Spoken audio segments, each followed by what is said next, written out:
Work session back to order. This work session meeting may be viewed in person in the BBC chambers, on SGTV, on YouTube, and by registering to participate in the Zoom webinar. Residents can provide public comment in person or by registering to speak at the Seminole County website and Board of County Commissioners webpage. There you will find a link to register for the webinar entitled Meeting, Webinar, Registration, and Helpful Hints. If you are unable to join via a computer or online, interested parties should call 407-665-0808 for additional information on how to participate via the telephone. We will take public comment on each item, and there is just 2 items left for the day. As it appears on the agenda, and in order to be recognized to speak, if you are using a computer or iPad, you will need to use the raise hand feature, or if calling in on telephone, you will need to press 9. Not press 9, I'm sorry, star 9. If you attend the meeting in person, you will be required to wear a mask and social distance. If you do not have a mask, one will be provided for you. Also, please remember to turn off all cell phones or go to silent on all cell phones and electronic devices. And we will go back. We're going to continue on with the Seminole County Public Schools proposed amendments or interlocal agreement. And what we're going to do, as I indicated offline, is we are going to take, starting with page 46 in our book, which is the first page of the redlined edition of the agreement. We're going to go page by page with Mr. Rinaldi and Ms. Hammock of our development department. Is there any questions? All right, with that, Mr. Rinaldi, page 46. Okay, in your agenda book, page 46 is the opening page. No modifications were made to those whereases. Anybody, before I go to the next page, anybody have anything? Okay, page 47, or 2 of 37. I'm going to say 2 of 37, okay? Everybody knows what that is. It's page 47. Go. Okay. And we're trying to put it up each one. Good. Okay. Perfect. Okay, so now we're on page 2 of 37.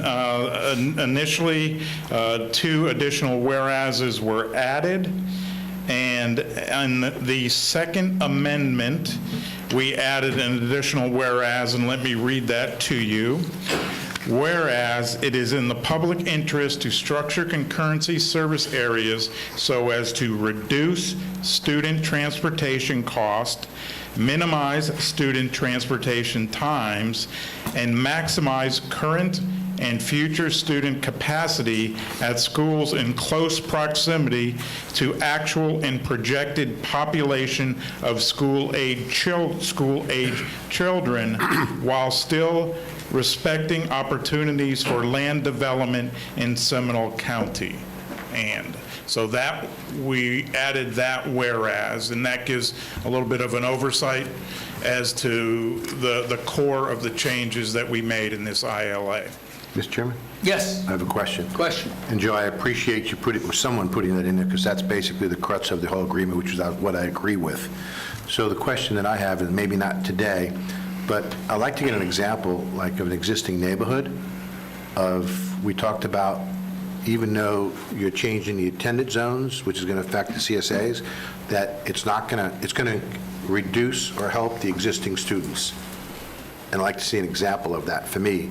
Because I'll pick on, I know that when Winter Springs was approving a subdivision, and I don't mean to pick on Winter Springs, it's the one that comes to my head, but those students that were going to be put in there or moved there, even though there was an elementary school and middle school right next to them, they were being bused to another location. So that's going to correct that. The ILA at this point will not modify that rezoning that we went through. If there is a subsequent rezoning of at the elementary level, then yes, that would modify that. But the ILA as it stands will not modify that situation. Okay, that's not what I understood earlier today. you told me, I think I heard earlier today, is that the existing students would be affected by this agreement and the attendance zones for that CSA. That's what I thought I heard. Yes, and they will in regards to program capacity and remaining at the school which they are presently zoned.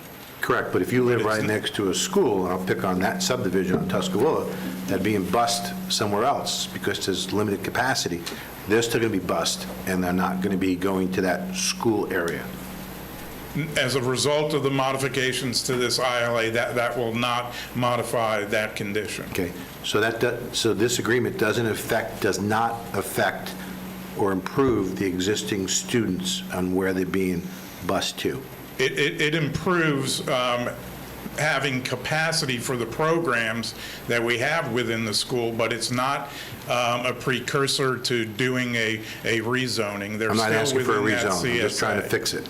I'm just trying to figure out what's the right thing to do, because we're going to be building capacity of a neighborhood, and yet there's other kids being bused to another school, and that's not, this is not going to address that. So that's one of my concerns.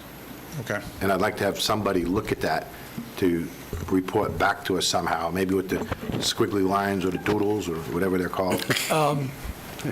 Rebecca, you've gotten that, okay? That's something that needs to be addressed at a later date.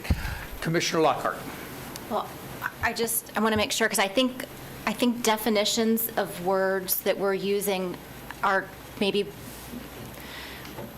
causing some confusion in the conversation that we're having. Okay. And I'm glad and not glad that I have some area of expertise in this, because it makes it, I want to make sure that I'm communicating clearly, because I think we're losing something in the translation. The specific example that you used of Winter Springs and Keith Elementary with that apartment complex being built right next door, that had nothing to do with concurrency. The rezoning that the school board endeavored on, and that was a ripple effect, that is still within the school board's purview to determine which neighborhoods and which schools, which children who live in which neighborhoods go to which schools. So when you have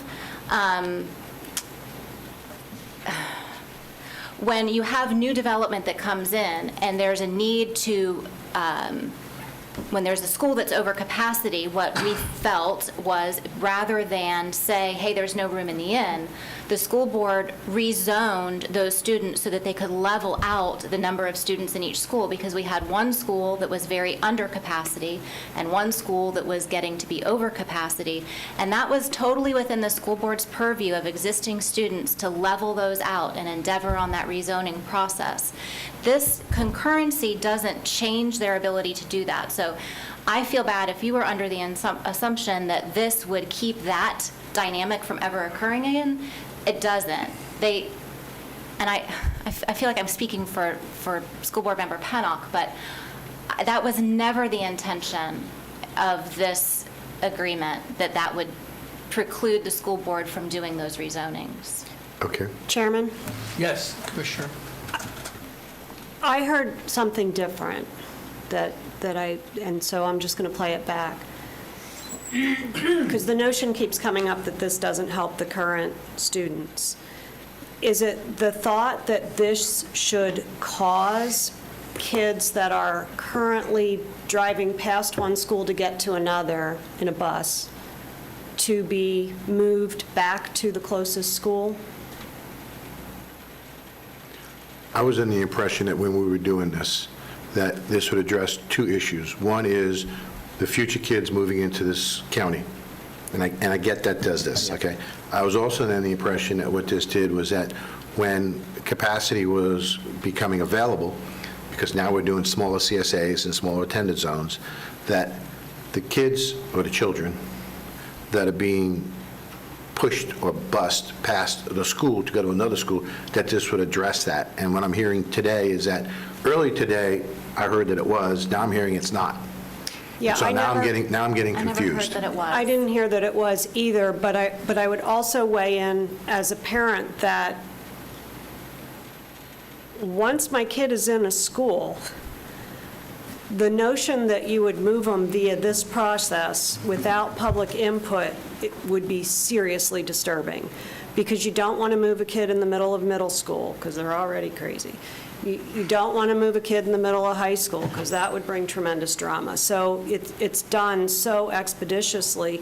I wouldn't think that this process would impact current enrollees moving around, so that happens through a rezoning process that has so much parental input that's different, and I don't want anything to do with that, just to be clear. And Commissioner Hurd, that's why I want full transparency, because I don't want someone looking at this like, well, now my kid's going to go to a different school, Yeah, because that's what I heard earlier this morning. that's not what I No, heard. that's not what I heard. Okay.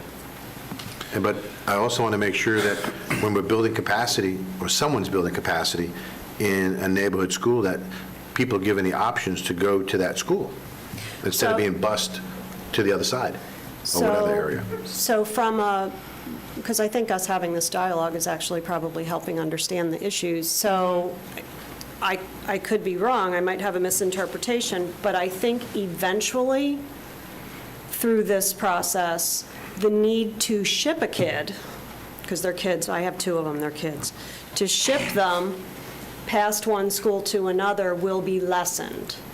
And so you got to start somewhere, and you don't necessarily want to disrupt a current student's enrollment. And so this to me hits both of those bells. Well, if it hits those, to me, it's not that clear. Okay, we are on page 2. So someone's going to get me information or not information? Yes, I think that we've already Okay. asked Ms. Hammack to put that down as one of the things to revisit, and she's nodding her head yes that she's got that, correct? Good. All right, anything else on page 2? Let's go to page 3.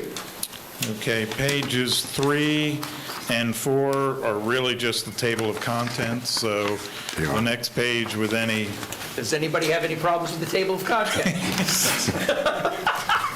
Okay, It's a then we're on valid page question. 5. I don't like the font size. Okay, page 5, definitions. okay, there are no modifications on page 5 in regards to either one of the amendments. We did clarify within the document and rewrote what a development agreement for mitigation was, and gave it that a full definition. And that handles consistently. Can we switch the pages, or? Oh, yeah.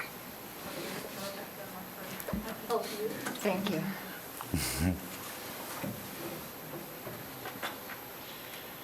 So are there any other questions on page? Any 5? questions on page 5? Okay, let's go to page 6.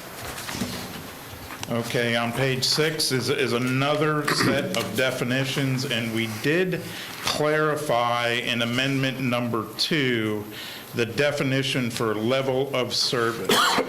And we added there that level of service is a standard or condition established by the school district to measure utilization within a concurrency service area.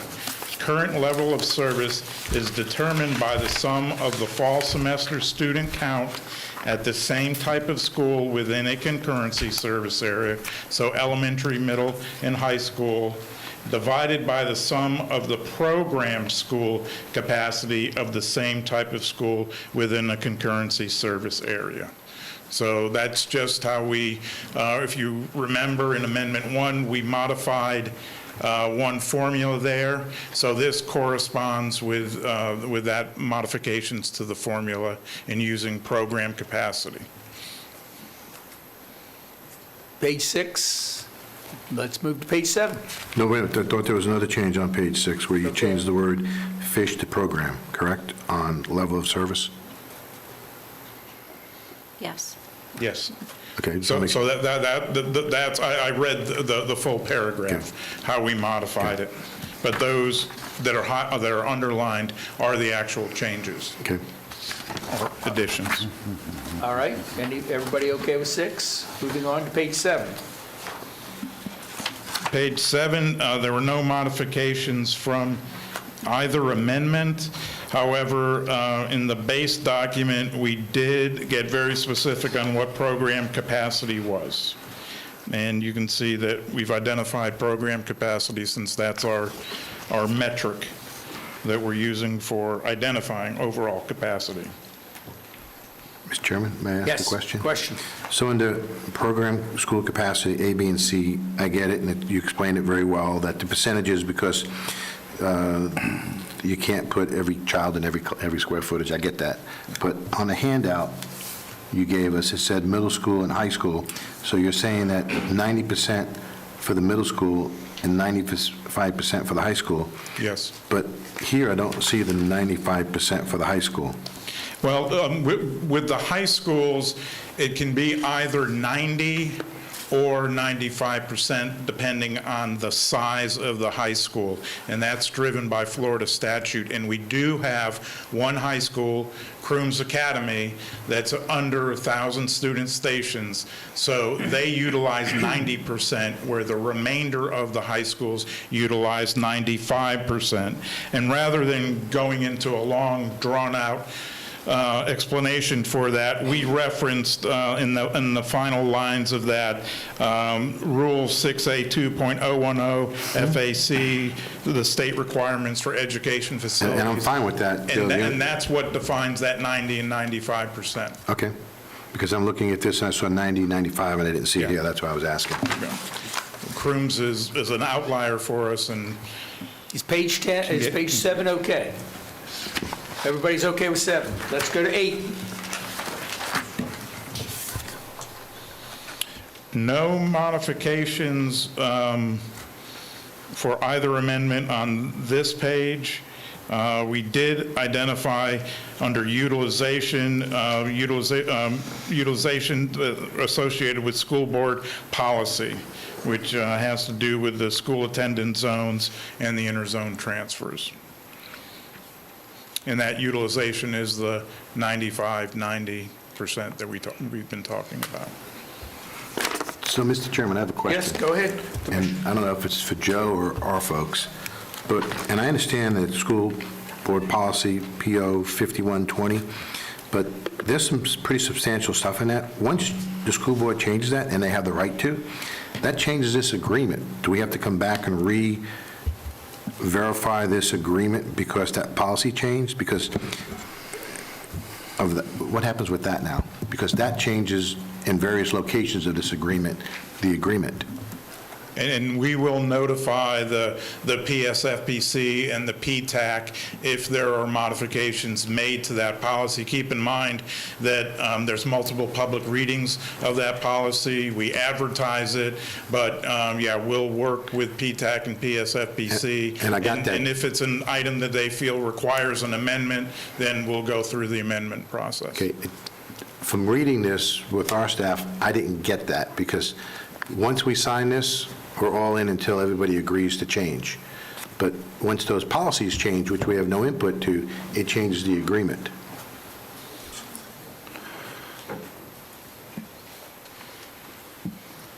Commissioner Greg Johnson, Associate School Board Attorney. So if the policy itself changes, which is frankly very unlikely, I mean, policies, of course, change, but that one I don't see changing, then, you know, conceivably, could it affect this agreement? Yes, I guess it could. Again, I see that as very unlikely. I think what you're talking about, Commissioner Delary, is if the attendance zones change pursuant to the policy 5120, would we have to come back and modify the agreement? And the answer to that is generally no, with some exceptions. So the way it used to be set up in the old agreement, the way it's currently set up, is the CSAs are defined by a geographic area, and they may or may not, at this point, 13 years after the fact, correspond with the actual attendance zones of the schools within that area. The way we've structured this, the new methodology, is that the CSAs are defined by the schools that are identified within it and their various attendance areas. This is the amoeba drawing that I did, which can be helpful.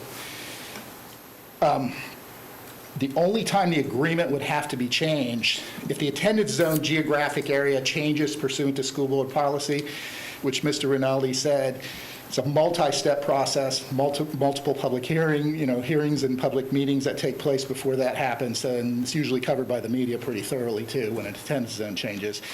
If it's just an attendance zone that changes, that would not require a change to the agreement, because it's defined by what schools are in the particular CSA.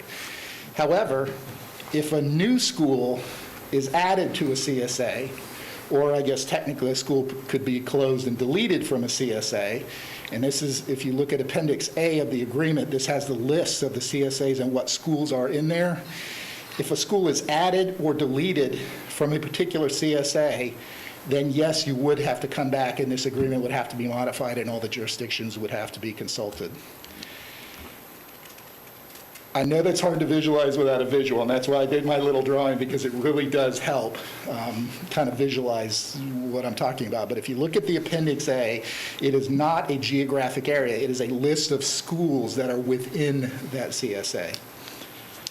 So if just the geographic area of those attendance zones change, don't have to come back. If you add a school, delete a school, move school from one CSA to another, then yes, you would have to come back. So if the geographic area of the attendance zones change, that's change in the CSA? Under this methodology, it doesn't change the CSA. It does change the geographic area of the CSA, but the CSA is defined by the schools that are identified within that CSA. That's the new methodology in this agreement. And the beauty of that is when you have a developer, if you have a developer coming in and asking for, obviously, a development in a certain location, they can be pretty much assured, not 100%, but pretty much assured that if there is capacity is determined to be there, that their kids are going to be going to the school in the attendance zone where that development is, where the capacity is being evaluated. The way it is now, you could potentially have a developer come in and say, I want to build here, and because the CSA doesn't align with all the attendance zones, they might get capacity, but their kids might, because of the attendance zone, might not be going to the school that is, closest to them. Now, it doesn't change, this, as you discussed, this agreement doesn't affect which schools they're going to, but it does make it better for the developers and for, you guys and for us to know that when we're evaluating capacity is much truer to the attendance zones of the schools where these kids are actually going to be going to school, if that makes sense. I guess I'll have to see your doodling diagram. Okay, thank you very much. Do you want to bring a We could do whiteboard the down doodle. here? We could Yeah. do the doodle. Let's bring it We in. can put the projector on, he could do it on a sheet of paper right Yeah. there. Do I it. think that's fabulous. I'm just Doodle away. Mary, can we help get, or Rebecca, can we get the, trying to understand it. Oh, no, hey, I'm good. I'm fine. Greg, I hope your artistic skills are up. nothing like putting them on the spot. I know.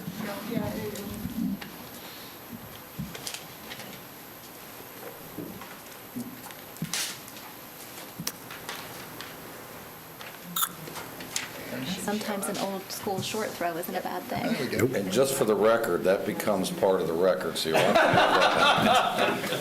The doodle sheet. Please label it the doodle sheet today. Doodle sheet number 1. All right. Forgive me here, I wasn't really thinking I was going to have to do this. Practiced for hours before I did it last. So currently, the way it exists right now, let's say that it was defined as a geographic area. If you look at the exhibits that's attached to the current agreement as it exists, it is a geographic defined area. So say this is a CSA 1, this area, and they might have, I'll say, 3 elementary schools within that area, and their attendance zones, maybe there's something like this. Development comes in and applies right here. We would have to evaluate, because the CSA is defined like this, they could potentially get capacity because it's evaluating in this large area, but that particular development might be zoned because the attendance zones don't correspond with the edge of the CSAs, might be zoned here, and they may be going to a school out here somewhere. So it is not a true representation of what the capacity is for where those kids are actually going to be going to school if the development was approved. Now, Can't see. You gotta slide that up. there we go. Now, let's say we've defined the CSA to include, let's say, two elementary schools, and these are their attendance zones. So this is attendance zone 1, this is attendance zone 2. It's defined by school board policy as to what that is. It's available on the website. The CSA corresponds with the boundary of those attendance zones. So now if a development comes in and falls within this CSA, if there is capacity, you can be assured that, for the most part, that those kids are going to be going to a school that is within that CSA because it is within the attendance zone. If the school board decides, goes through the process of revising an attendance zone, let's say they want to revise this attendance zone here, and they change the boundary to go, maybe to make it larger, the CSA, because it is defined as which schools are in there, does not change in that we don't have to come back for the agreement. It's automatically the CSA boundary, adjusts with the attendance zone. And again, that's very useful to the school board because when some of the development's coming in, they want to know this is where your kids are, for the most part, going to be going. Can you stop right there? Yes, sir. So that's the way I understood it. But it also says, at least I think it says in the agreement, that once you change the CSAs, you have to come back and get everyone's approval. It says if you change the CSA in the way that, and I think it lists it specifically, if you add a school or delete a school or move a school from one to another. So let's say So in you can this change the instance, CSA as long as you don't add a school or delete a school. basically that's true. Potentially, I guess you could, if you're moving a school from one attendance zone to another, which does happen periodically, really you are adding a school to a different attendance zone. So yes, those two situations are really when you would have to come back and adjust the agreement itself. Because I took it that the existing attendance zone is what they have today, and the CSAs are those attendance zones. So Correct. now, if you want to adjust it like that, which you just said, you have to change the CSA, but you're not, because the attendance zones allows you to do it. And it's semantics, because it says that you should be coming back to the group to change the CSA, and here's how you're getting around it. Well, the geographic area of the CSA changes, but the way it's defined is by the schools that are within that CSA. It is a different methodology. Oh, yeah, I see that now. There's no question, but it's just, again, the whole thought, and Mr. Rinaldi can explain this, is that this is much truer picture of what capacity is when a development, wants to come in and. So a new and get student schools. or an existing student would potentially have to go to a different school. No, they shouldn't. The existing students, I guess technically, if a development came in, let's say a development came in Move the here sheet like up we again. had before. Move the sheet up again. Oh, sorry about that. Say a development came in here and there was not enough capacity in there. And so there was a mitigation agreement or something happened, and maybe for the money we get in the mitigation agreement, we can build another school, let's say. That school would generate its own CSA. attendance area. There would have to be a modification to the agreement. Could it potentially change, for instance, if we built a new school, maybe we add that school's attendance zone, could it change the existing students that lived in this area having to go to a new? It's possible, yes. That is possible. But for the most part, when these things come in, the beauty of the way this methodology works is that when a development applies within a CSA, they can be virtually sure that their kids are going to go to a school whose attendance zone is in that CSA, and that's just not the case in all circumstances now. So, I was going to ask one more question, Nicole, if I may. So what happens to the kids that are presently being pushed or bused to a school beyond their subdivision? Because I heard about that a couple times. I think that could happen. Again, it depends on how doesn't affect that it at all. depends on how it depends on how the attendance zone is set up. So I guess if an attendance zone,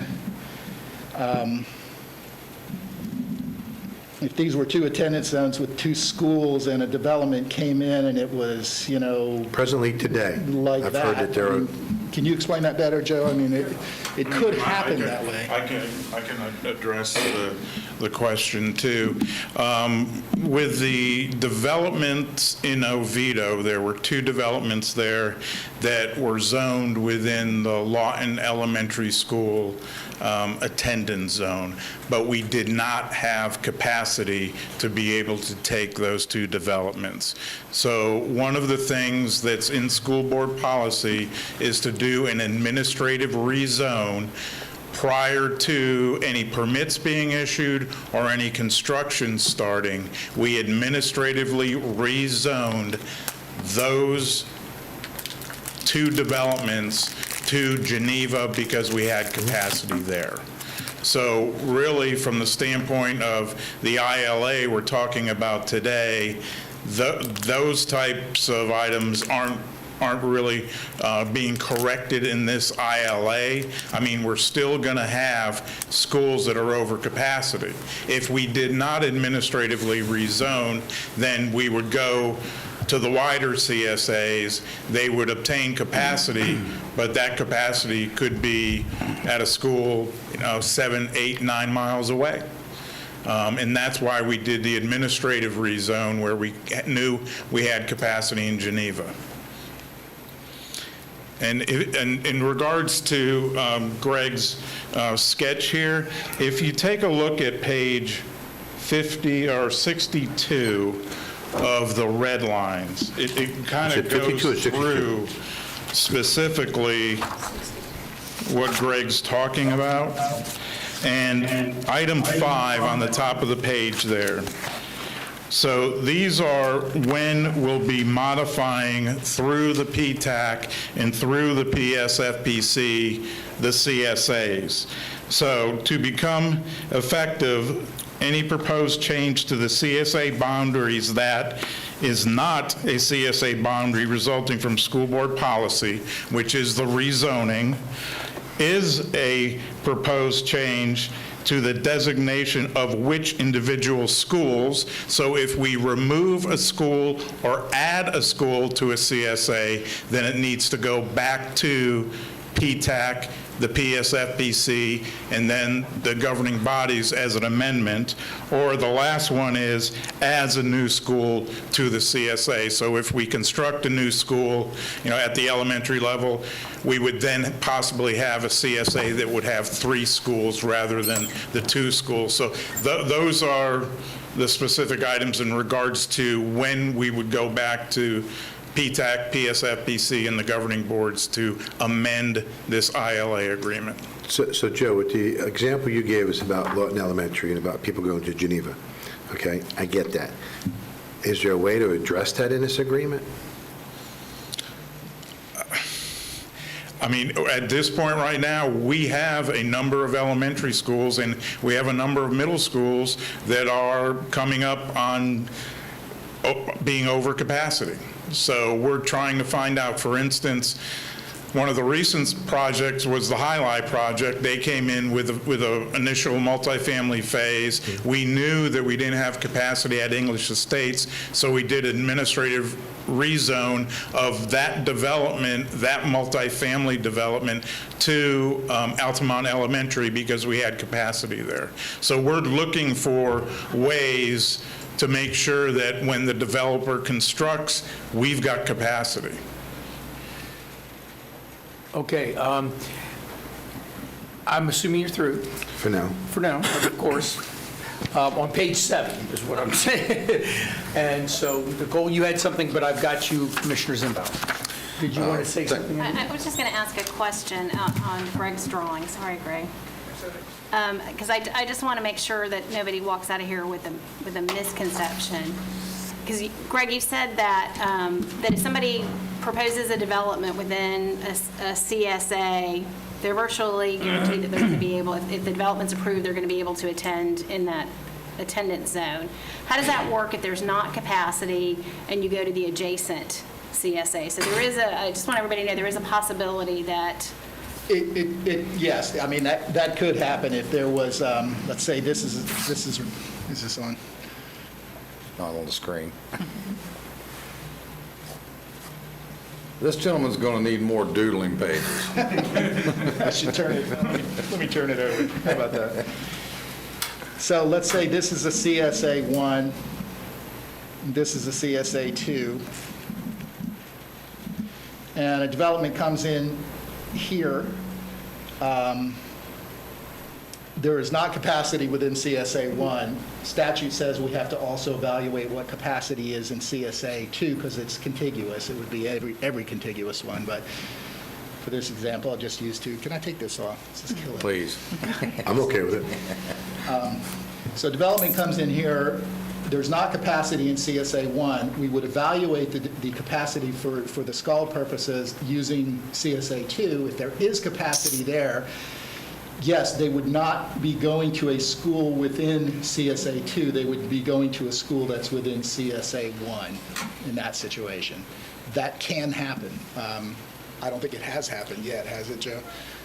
No, it hasn't happened yet, but from the standpoint of 1 and then evaluating 2, in CSA 1, we may have a developer there that has a significant number of reservations, but is moving slowly. It's going to be first come, first serve. If that new development comes in and they get built quicker, they get their students to the school quicker, then they'll be in CSA 1 rather, but they took capacity from CSA 2 in order for us to approve and issue their SCALDs.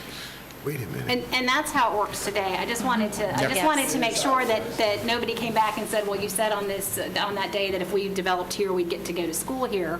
So I just wanted to clarify that. This is how it currently works. It's not any different than what happens today, except to the extent that the capacity service areas are smaller, so there's less of a chance of getting capacity from across the county.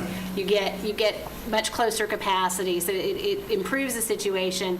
But I just didn't want anybody to think you're always going to be guaranteed.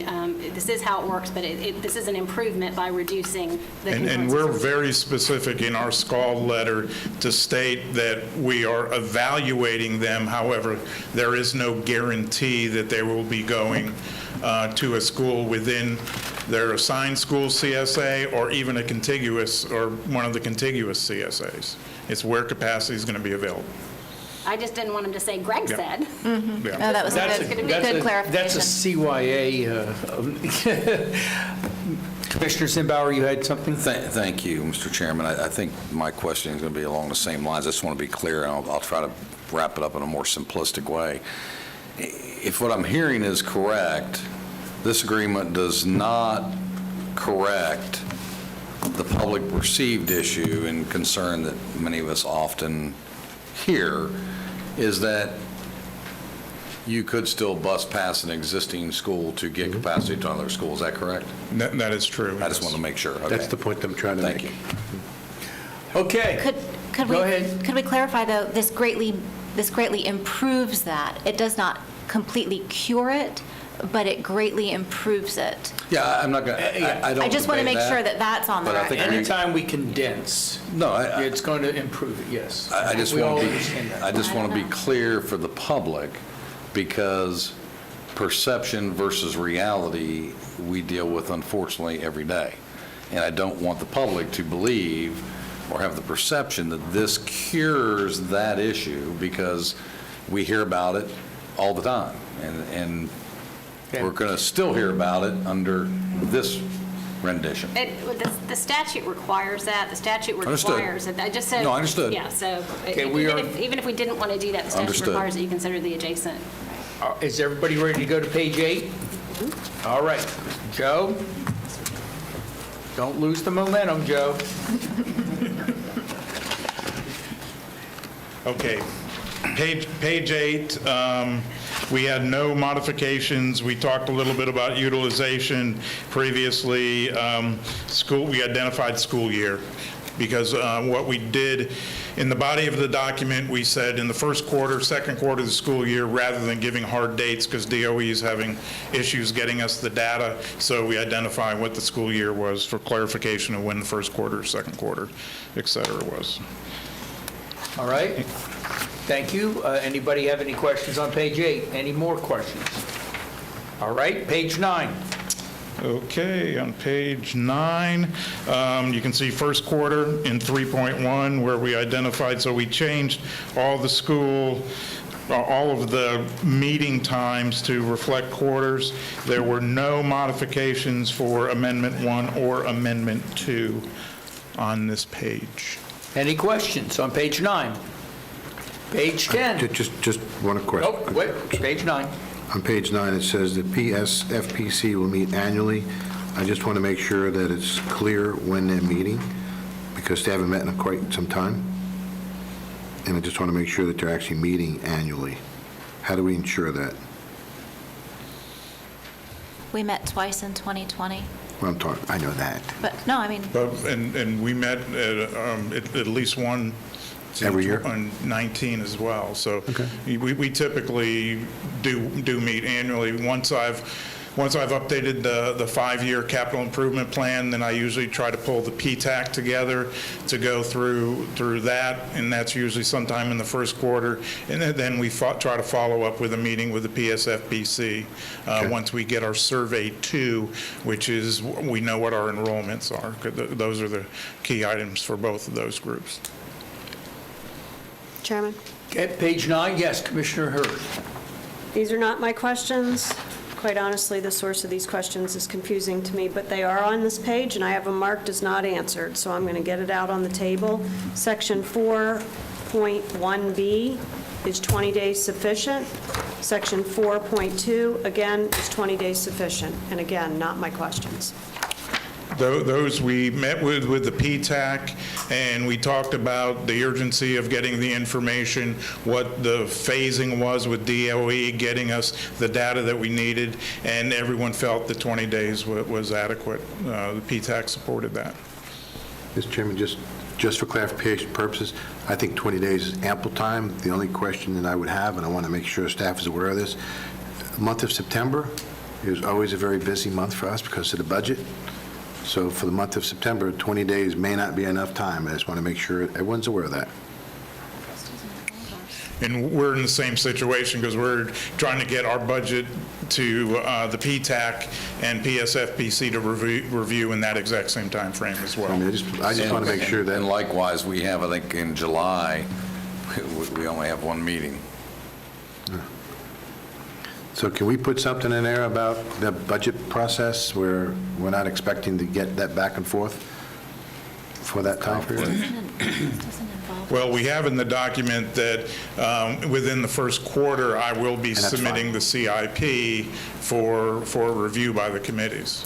Yeah, first quarter is fine, but the month of September is always a very busy month. Just to clarify, is this a requirement of the county or a requirement of the school board?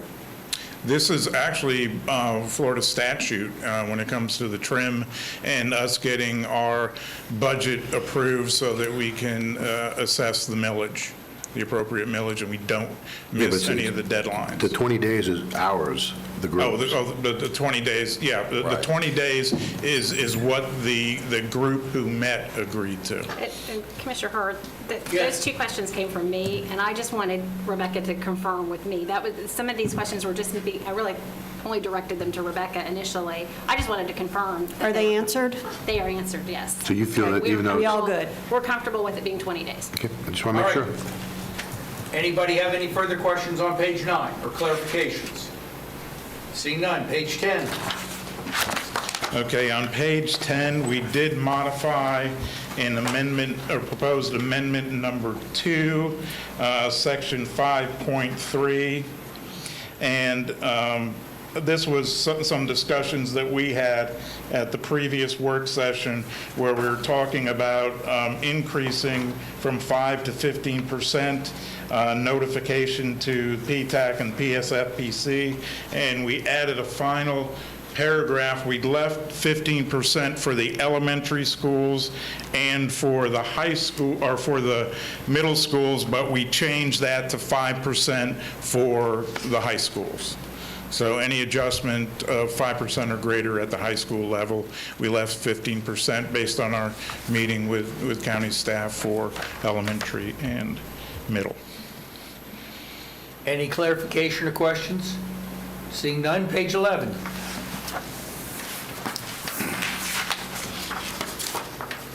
No modifications for Amendment 1 or Amendment 2, so the additions was in the base contract, where we clarified expansion and renovation and construction. Page 11, any questions, clarifications? Page 12. The only change on page 12 was we updated the reference to Florida statute, so there was no changes in the base document or either amendment. I have a question on page 11. Question? 12, I'm sorry, page 12. So I remember when Commissioner Haran was here, they were trying to get some shared use between the schools and the cities and the counties, and it was basically a lot of, it was very difficult, and nothing ever came about it. It says that we should do it, but no one ever does it. And I'd like to have some more clarification on that. Well, I mean, we do have shared use agreements with the city of Altamont Springs for the Forest Lake Elementary School, where they utilize our backfields. They utilize our gymnasium at Teague Middle School. City of Oviedo was utilizing the gymnasium at Jackson Heights Middle School. So, I mean, it's bits and pieces. I mean, there isn't a general situation, but we do have certain facilities that we do share. Commissioner Lockhart? I will say that that was a topic I remember very clearly, and there are agreements that are in place, and the terms of those agreements were changed moving forward, and the method for people to be able to utilize school district property has changed as well. We even have a computer system now that's in place so that people can reserve, even if it's just an auditorium for a night. I will tell you, I've had several community meetings, and our schools have been gracious enough to, well, you brought it up, so I want to make sure that it's on the record that we do have joint use, and they've been very gracious and allowed people to use their facilities. What I was going to say was that I've used a couple of elementary schools for public community meetings, but I particularly remember this came up with Commissioner Haran. I just want to make sure that's being addressed, that's all. Yeah, I think it has been. And Commissioner, I will tell you that back in the 80s, we did an agreement with Altamont Springs with Lake Brantley to do a joint swimming pool, as well as some ball fields. So the question is that not whether we do it or not, but wouldn't it be great if we could do more of it? I think that is quite, unfortunately, in our litigated society, sometimes we can't.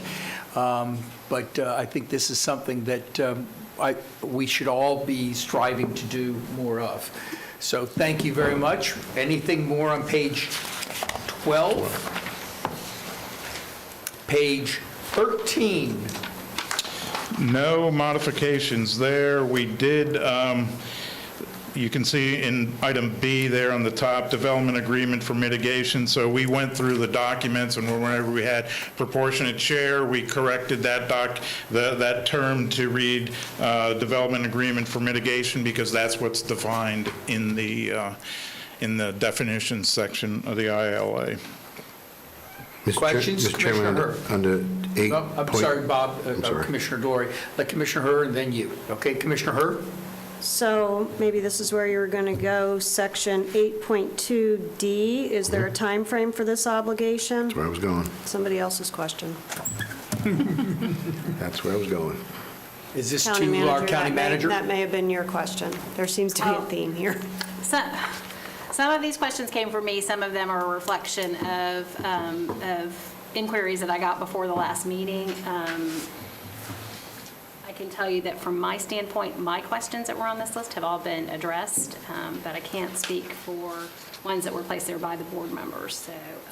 So would we ever know whose is whose at some point? Would that be helpful? I'll If all tell you- yours have been addressed, I then we will can tell you know the it's ones mine. left over are Okay, left. Commissioner Delory. I would tell you this- it's my question. I just wanted it to have a date specific or something to nail it down. And it's onus of the cities and the counties, not the school board.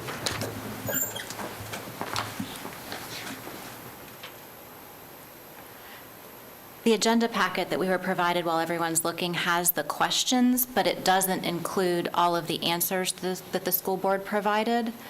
So probably have to refer to your email if you want to see the answers to all of those questions, because they're not here in hard copy.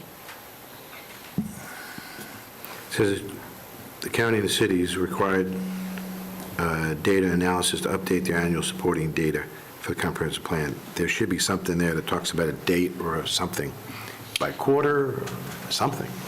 Well, the information that we typically provide are the work plan and the CIP. Those are the two critical documents, correct me if I'm wrong, Nicole, and those are received by the PSFPC, by the PTAC in the first quarter of our school year. And I think the specific documents that we typically use for those are referenced elsewhere Okay. in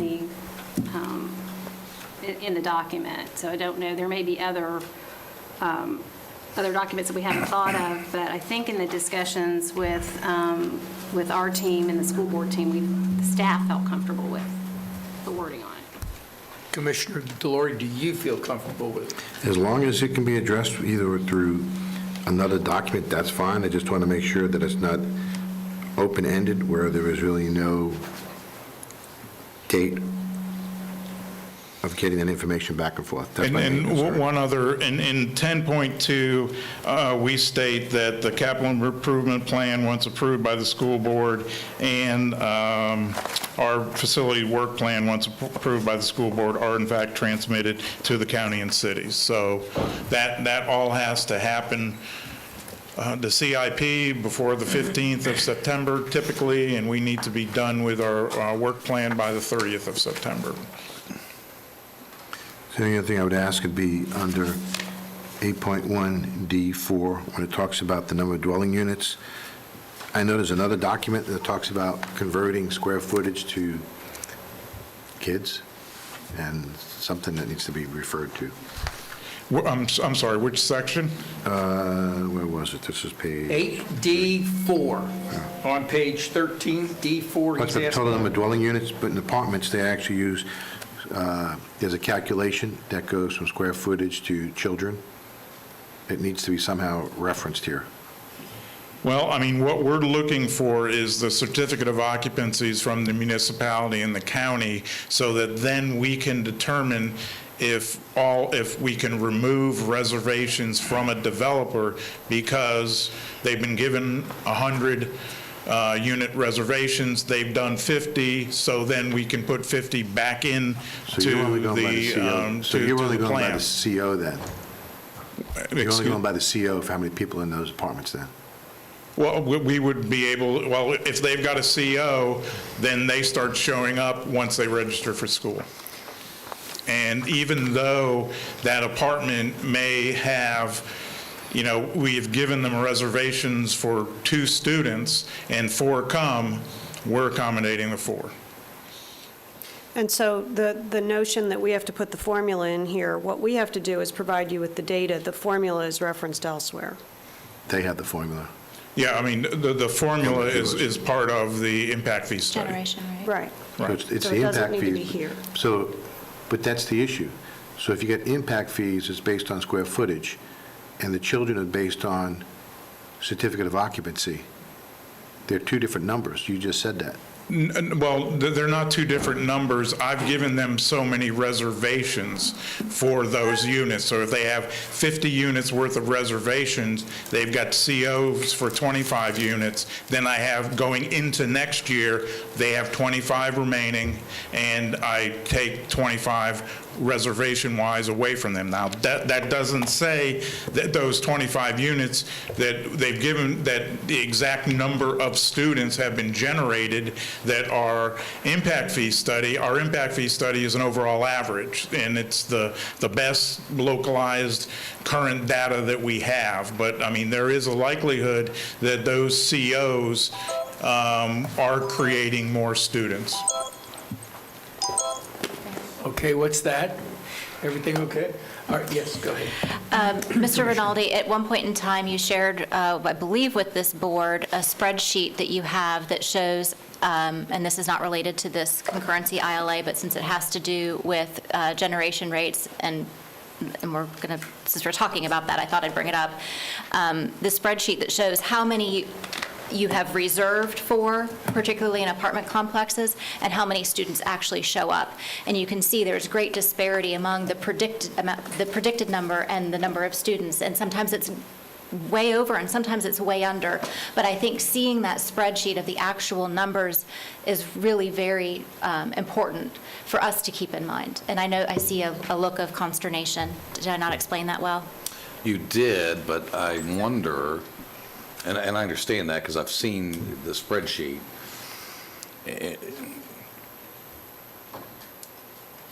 I have a personal opinion. And the concern I have with that is, how well did we do the study on the impact fees? I mean, Yeah. I mean, it's pretty obvious in the data that you're seeing some disparaging numbers both directions. And yeah, you could throw it up in the air, even it out, and say, well, yeah, okay. At the end of the day, it's a wash, but it may not be a Right. wash for that developer. Correct. And I have a theory, and it's not proven, and it's just a theory, but I think it has more to do with the price point of the apartment rental than it does of the actual square footage of the rental. The lower the rent, the more families are there with more children. Absolutely. So that's kind of been my two-bit psychology on an explanation why. And But that's, we're not allowed to look at price point in well, no. our. But to Commissioner Lockhart's point, I'm glad that you've brought that up, and that's why I'll reserve it towards the end when I have my final question, so not to stop the chairman's flow and everybody's movement, so, but good point. And we will have a chance to do that, yes, And thank you. again, Mr. Chairman, my issue is basically just that. I don't think the impact fees and the COs are matching. And that's my concern. That's But that's actually a not different this. discussion. I understand though. that, but we're I got having it. a discussion. Yeah. Right. And I know that's not this document, but that is something that we should be talking about on how to address that. Not here, but we should be talking about how to The address good it. news is Okay, we're going to get that's to do a that good soon. point. Ms. Hammack, could you put that down as another thing to discuss? Impact fees and COs not matching. Okay. Chairman? And yes, ma'am. Just a point of order. I'm really hoping that I heard this wrong, but we're not taking notes to ask questions later and go back and do this all again, right? We're all asking as we go along? No, Well, as Commissioner, pertains- as pertains to Let me the- answer that, please, Jay, if you're, Okay. Commissioner Zimmer. At the end of this, I cannot preclude people from asking general questions or the public. And so. Understood. I think Commissioner Zimbauer said that to continue the flow, he did not want to ask a specific question that he thinks he wants to, do on a general basis at the end. Is that correct, Commissioner? Wanna If make it sure- isn't, go ahead. I want to make sure I'm clear, because the school board representative has referenced it, and it's been referenced several times here. It's my understanding you started at page 1. We were going 1 to the end, and we were identifying the changes and amendments that were in each of these pages, and if we had a question about those changes or amendments, now would be the time to ask that. Is that correct? Yes. But in no way, shape, or form does that preclude any other questions related to this agreement in its entirety, subsections, portions, addendums, or otherwise. Is that fair? That is correct. Okay, just want to make sure, just so we're clear. Okay, we are moving forward. Page 14. Really, the only change that, even in the base contract, was development agreement for mitigation, so that we work with the definitions that were in front of the ILA. No changes for the, either of the amendments. Questions 14, yes. And again, I like details. On 9.1D, maximizing utilization of existing schools, how do you do that? To adopt the level of service standards to maintain it? Is that just you doing it, or is that? Well, that's part of the process for the capital improvement plan, that if we identify capacity projects, then we're looking to maximize existing facilities as well as do renovations, remodeling, additions to maximize capacity. So you're saying that the CIP should do that? The CIP identifies projects which do that, yes. Can we just say that?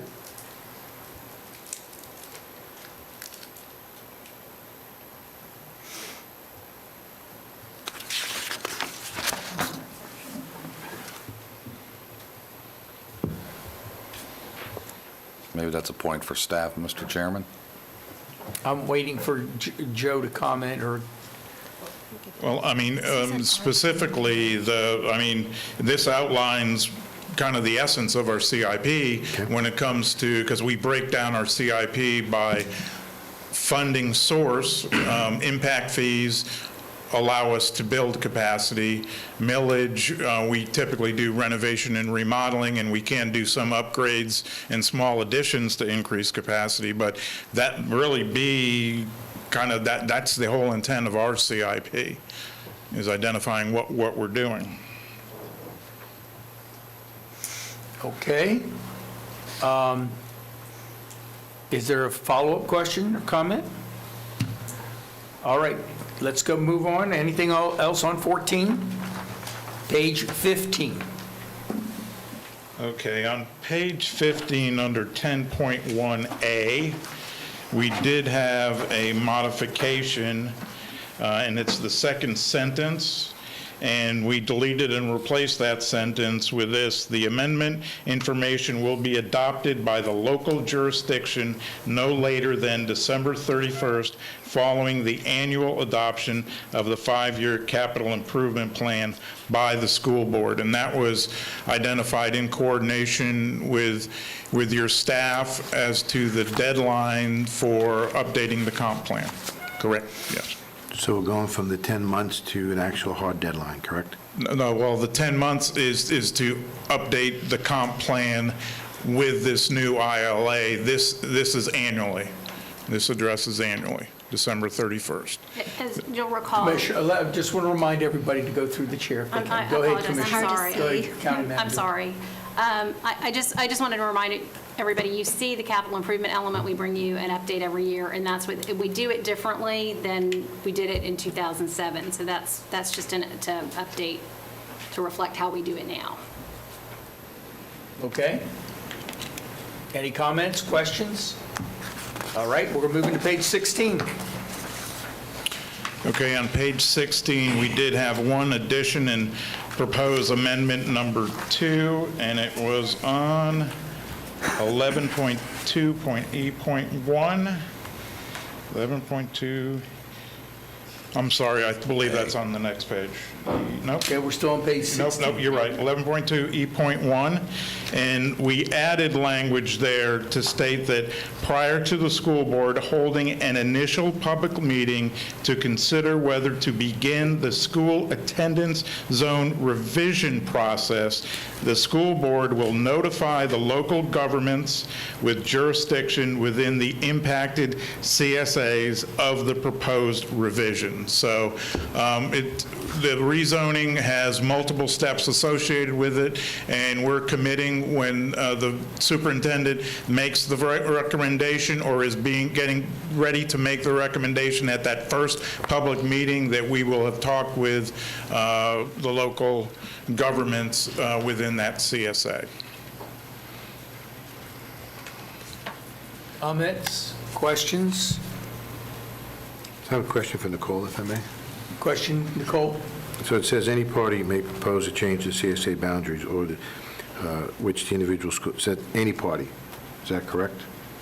I'm sorry, where are you reading, sir? 11.2D.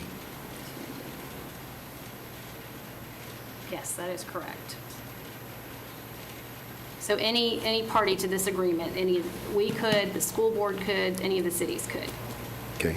But once the CSA gets changed, I'm going to go back to the attendance zone. Once the CSA gets changed, all parties have to agree to it, correct? If you change the schools that are in the CSA, yes. So if a party proposed to say, we want to move this elementary school into a different CSA because they have some sort of big development project coming or something's happening, then yes, that would take, if they wanted to move one school from one CSA to another, that would take an agreement of all of the parties. But not, could you change, can someone request the attendance zones be changed? I'd have 'Cause I don't see I'd that. have to defer to Joe on that because that's part of it. Yeah, that would be actually changing school board policy then in regards to the boundaries for the attendance zones. So that is under the auspices of the school board. Again, that's policy 5120, correct? Yes. Okay. Commissioner Lockhart? Technically, anyone in this community could ask the school board to rezone their property or their home or their child to another school. Anybody can ask anything in terms of rezoning. Whether or not the school board and the superintendent decide to do that is within their purview, and woe to the person who may want to stir that hornet's nest, depending on the issue. But technically, anyone in this community could petition the school board and the superintendent for a rezoning. All right, with that, we're on page 16. Is there any other comments or questions? Page 17. There's no changes in regards to the amendments, 1 or 2. However, item number 5 is what we had discussed previously in regards to when it needs to go back to the PTAC and the PSFPC to amend this ILA and the CSAs.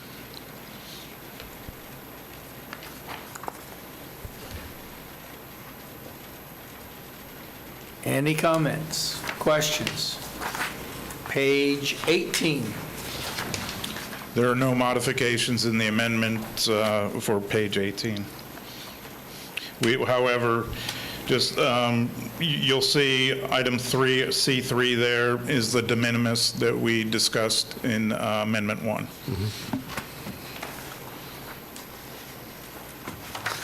All right, page 18. Any questions, comments? Commissioner Hurd? I'm sorry, I'm on page 17, 11.3. There was a question reference that I'm not sure we got the answer to, although we may have.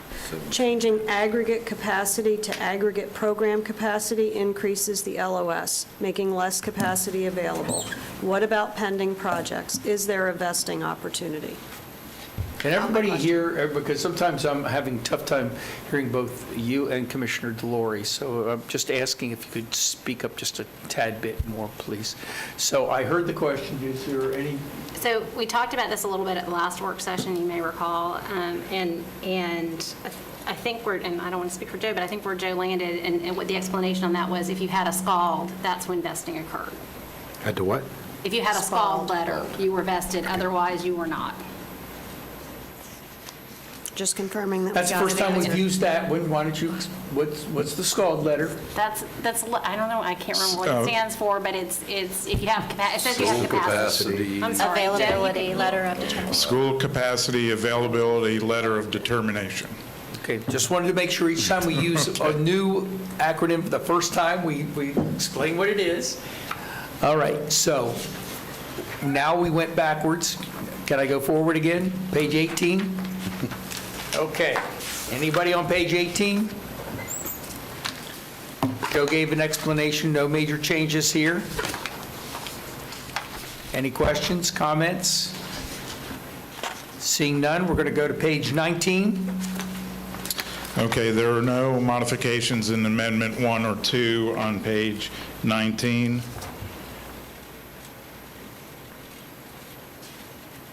I'm not trying to rush anybody, but does anybody have any comments or questions? You can see that we changed the term to scald application throughout the document to be consistent with the definitions. We've reached the halfway mark. We're going to page 20.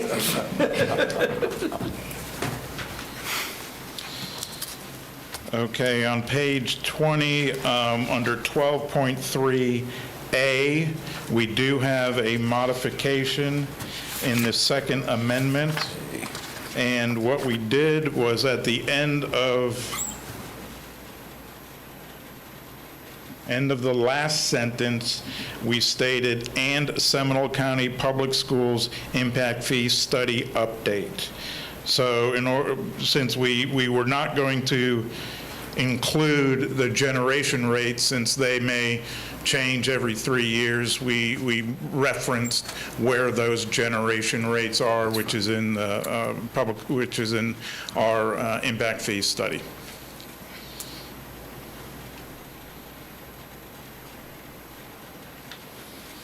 Any comments or questions on page 20? Page 21. We already Okay, on discussed it. page 21, under 12.5, development agreement for mitigation, we changed the school board may entertain to the school board will entertain, development agreement for mitigation.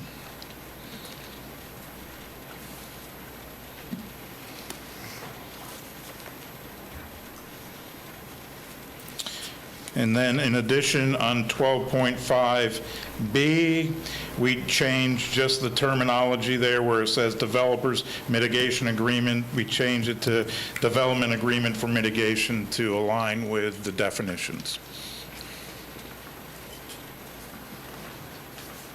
Any comments or questions on 21? I do. Commissioner Herr and then Commissioner Delory. Yep. No, I mean Commissioner Zimbauer. I'm sorry, didn't recognize. Go Go ahead. ahead, Commissioner Herr. 12.4A, I believe there was an edit there that was mentioned earlier, permanent change to program, Correct. although I could be wrong. No, you're right. Took out the word program. That was, yeah. I'm sorry? That's in Amendment 1. It's in Amendment 1. There you go. Thank you. Commissioner Zimbauer? Yeah, I would just like some definition on 12.5, Joe, on the change from may to will. What does that really mean? That means that Is that we- semantics? I mean, what's the cure? May and will may be, yeah, we'll entertain it, but doesn't mean a whole lot's going to happen, or we may entertain it, or we may not. So give me a flavor of what the school district is considering will mean. We'll take your I'll application. defer to Thank you a very legal, much. Have a nice day. I'll defer to legal counsel on the difference between will, shall, must, and. Well, I understand that, but I want the backstory of what the intent of will, of the curative to that. Greg Johnson, Associate School Board Attorney. So where that came about was that the language was left over from the original agreement. I'm sorry. Yeah, speak into the mic, please. Apologize. That language is left over from the original agreement, and Nicole pointed out that, well, doesn't the statute require, aren't we required to at least listen to the developer for their possible mitigation options, and therefore may, the word may might be a little misleading in that context? And we agreed. I mean, it was a good point. So, I mean, we must consider mitigation options. Doesn't mean we have to enter into a mitigation agreement if we can't reach, consensus on that. So has the school board adopted a policy related to this on how that process will work? And determine Yeah, I mean, there's- what is going to be an agreeable solution if this clause is triggered? I mean, it's easy to say will and have no substance or intent behind the language. So the question is, have you considered a curative or a process, and if so, what does that look like? We have not formalized the process because it's going to be between us, the local government, and the developers. So at this point right now, we have not formalized. We've identified that within 60 days, we hope to structure an agreement that would then allow us to issue their SCALD so that they could move forward in their permitting process. But we have not formalized what that process is, besides us sitting down and trying to get it to work. Okay, fair enough, thank you. Can we just stop right there? Commissioner Glory? Can't we define what that process is here? Not what the cure is, but what the process is. Well, I mean, what we identify in this document are the items that we would consider as part of the proportionate share mitigation. As part of that, everything from property to just coming up with a cost per student station based on I our understand impact that, fee, but But there should be a process, and the process should be defined here somehow. we have, I don't think previously we had identified a process. I don't know in the review of other impact fee documents if I've seen a stated process like we're talking about. I believe sorry. Speak up, please, thank you. Sure. For the record, Rebecca Hammock, Development Services Director. I think the process is outlined or it references Florida statutes, and the Florida statutes outlines that process. So that's what's in the agreement currently. Can we just say something, then say that? Because right now, no one knows what the process is. Yeah, it says it's referenced, it references that Florida statute, and then you have to go to the Florida statute. Okay? Mr. Chairman. Commissioner Lockhart?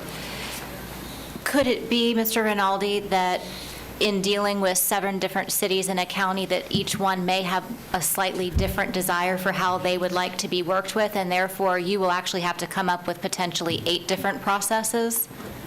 That could potentially happen, yes. Because we all like to be special snowflakes.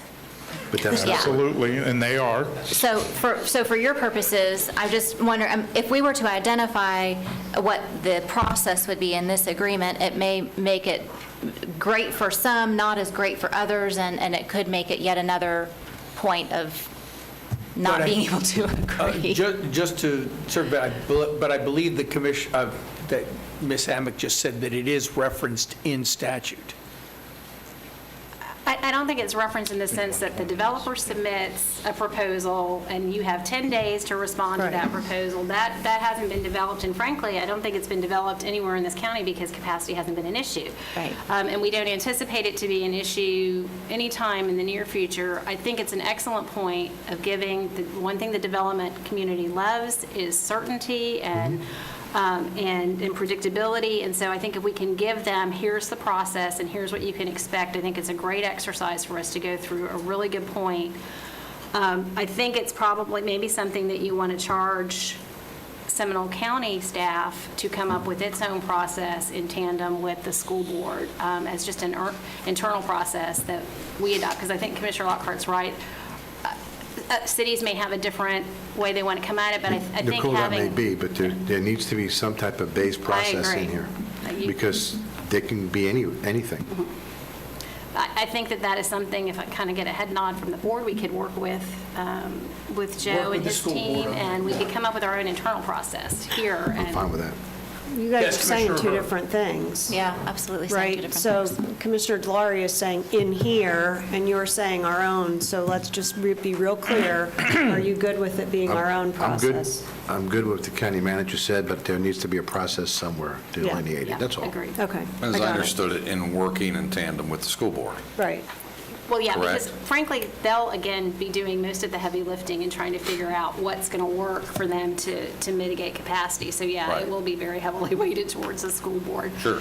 But yes, we'll absolutely, and maybe we could do a model, and maybe the cities will all adopt it, and that would really be the best thing for the development community if we could have kind of a consistent process. But I understand what Commissioner Lockhart's saying about there are nuances in every local government. We don't want to dictate to them, but I but agree maybe- 100% with Commissioner Lockhart, except for the snowflake reference. That's one generation You or can say two behind. seashell. We all want to be our own seashells, be more, more Florida-related.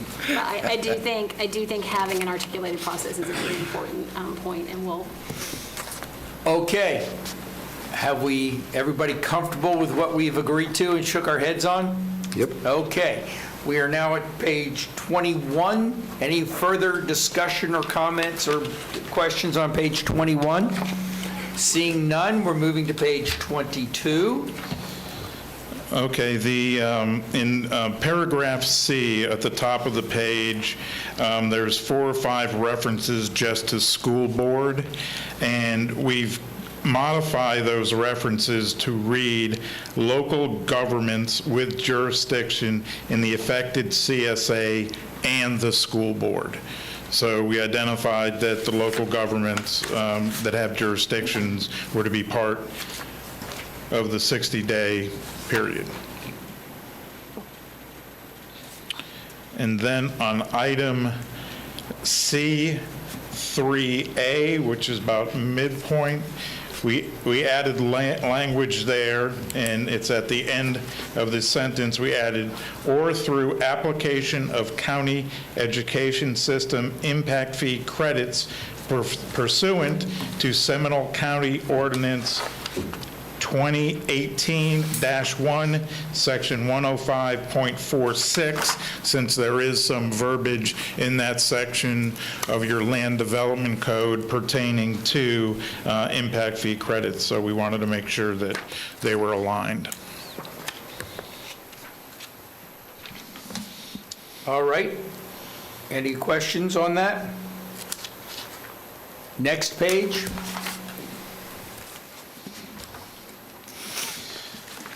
Minor change in item I where it says determination letter, and we've changed that to be school capacity availability letter of determinations, parens, scald, close parens, just to make sure that it aligned with the definitions.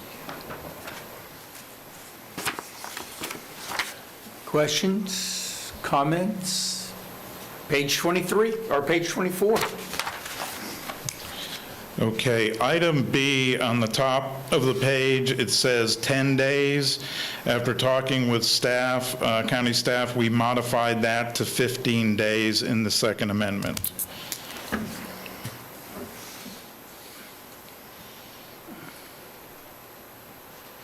Okay, 15 days. Any questions, comments on that or anything else on page 24? I have one more on 12.7, and that's 12.7B. In the middle of that sentence there, you can see that it said the deadline may be extended, and we changed that to the deadline will be extended by school board for 1 additional year. And that's pertaining to vertical construction being complete. Questions, comments? Okay, we're going to move to page 25.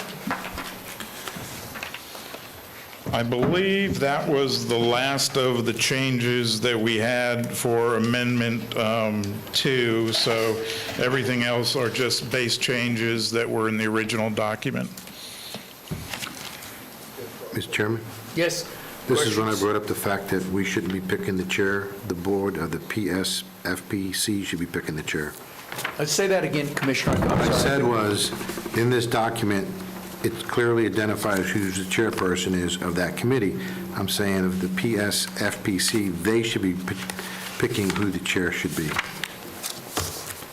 That's all.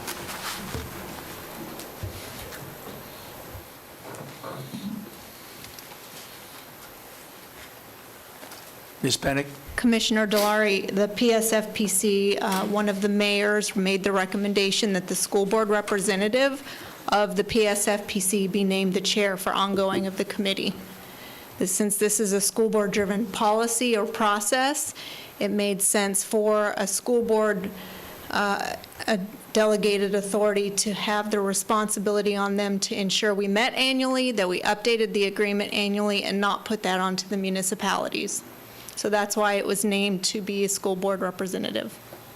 I understand, I'm sorry, I'll wait for, Go ahead, Commissioner Zimbauer, then well, this was a question of Commissioner Delory, so Commissioner Delory finish and then Commissioner Zimbauer.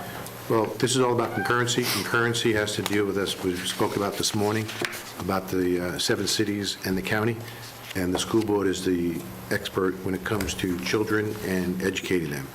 Since this has to do with concurrency, I really think that it should be open to the whole board of the PS, what all that definition is. Sure. I think they should be picking. One of those Ps? They did. And that recommendation was made by a PSFPC member and voted unanimously by that group to have the school board representative as the chair of the committee. So I feel like their voice has already been heard. Thank you, Mr. Chairman. Commissioner Zimbauer? This, I think, is for the school board attorney and probably our attorney. I'd like to hear from both on the PSFPC, who, if I'm reading the statutory definition and requirement, is the entity who is to oversee and ensure concurrency is being followed. Is that a short version? I realize it's a lot deeper than that, but they're the gatekeeper for concurrency. Well, I mean, to some level, I guess. I mean, Please. I'm sorry, Greg Johnson, Associate School Board Attorney. Thank you. I mean, really, for developments that come into the county and are within the county jurisdiction, it really is the county that is, quote, I would say the overseer, at least the enforcer of concurrency, because they're the ones that issue permits. They're the only ones that have, I mean, we have obviously no real jurisdiction over developers that come in. So to that extent, it would be the county within a county, and of course, the cities would have their own for developments within there. In terms of the agreement and the monitoring of the agreement, the PSFPC is the committee that makes the recommendations, that looks at everything annually as they get CIPs are issued, the things that happen on an annual basis. So, I mean, that's a hard question to answer. It's a much deeper question, but the PSFPC doesn't, I wouldn't call it the overseer of concurrency. They're the ones who watch. They're the ones who look to see if, hey, maybe we should start looking at making a change here or making a change there. Does that help, sir? Well, maybe. I'll probably end up going a little deeper than that. I'll wait to hear from our county attorney. Mr. Chipoff, are you going to answer this? Okay. I will attempt to, sir. For the record, Paul Chipoff, Deputy County Attorney. And turning back to page 7, the PSFPC is defined. And the PSFPC is responsible for the oversight of the school concurrency program established in this agreement, and hears recommendations from the PTAC on school planning issues and may make recommendations to the school board. That's by definition what they are. As a practical matter, all of those recommendations are with items coming from and dealing with the workings of this agreement, which are all handled by the school board staff for the most part. So there is some logic in having the chair work with the school board staff and have direct access to the school board staff. But again, that's a policy decision for you to consider. Sure. Okay. All right, so on this point, does anybody have any further comments And or the only questions? reason I bring it up, Mr. Chairman, I do realize the school board runs the school system, I get that. But concurrency is the county and the 7 cities. That's the reason why I'm bringing it up. Mr. Applegate is looking like he wants to say Mr. something. Applegate, you got to... I get accused of cutting right to the chase. I mean, the county is the one that ultimately approves development. There you go. Well, no, correct, and I agree. Yeah. But it is contingent on SCALD capacity. Yes. We can approve them all day long, but if there's not capacity, then it's not worth the paper we write it on. Well, that's what the mitigation comes in for, so. Exactly. Okay, anybody else have any further comments or questions? Clarifications? There is one more item. I think we have another page to go to. On page 25? We're on 25, we go to 26. We're on 25. Okay. So, anybody on 25? Well, So I Seeing guess, none? I guess we're not, it's going to leave it as is, the chairman, be with the school board? Okay. We're going through. Nobody, we haven't, we're not voting on anything. understand If that. that's something that you bring back up at a later date, that's something that we could, Well, I'm sorry, I don't mean to interrupt you, but if, our intention is to bring back an agreement that reflects any sort of input today, so if you want that I change. meant today. Okay, all right, okay. Thank you. I don't want to walk out of here without an answer on that. No, I understand. We're trying to come with an agreement. Don't make it, I'm trying, guys. Okay, page 25. Yeah, so there is clarification. We are going to have at the end of this, any further discussion of anything that you want to change on this before we move forward to give it to the staff, okay? All right, 26. No modifications relative to either amendment. Anybody else? Any questions, comments, or clarifications? So, Mr. Chairman, Yes? under 15.4, termination of this agreement, all parties have to agree. No party may terminate or back out at any one time. And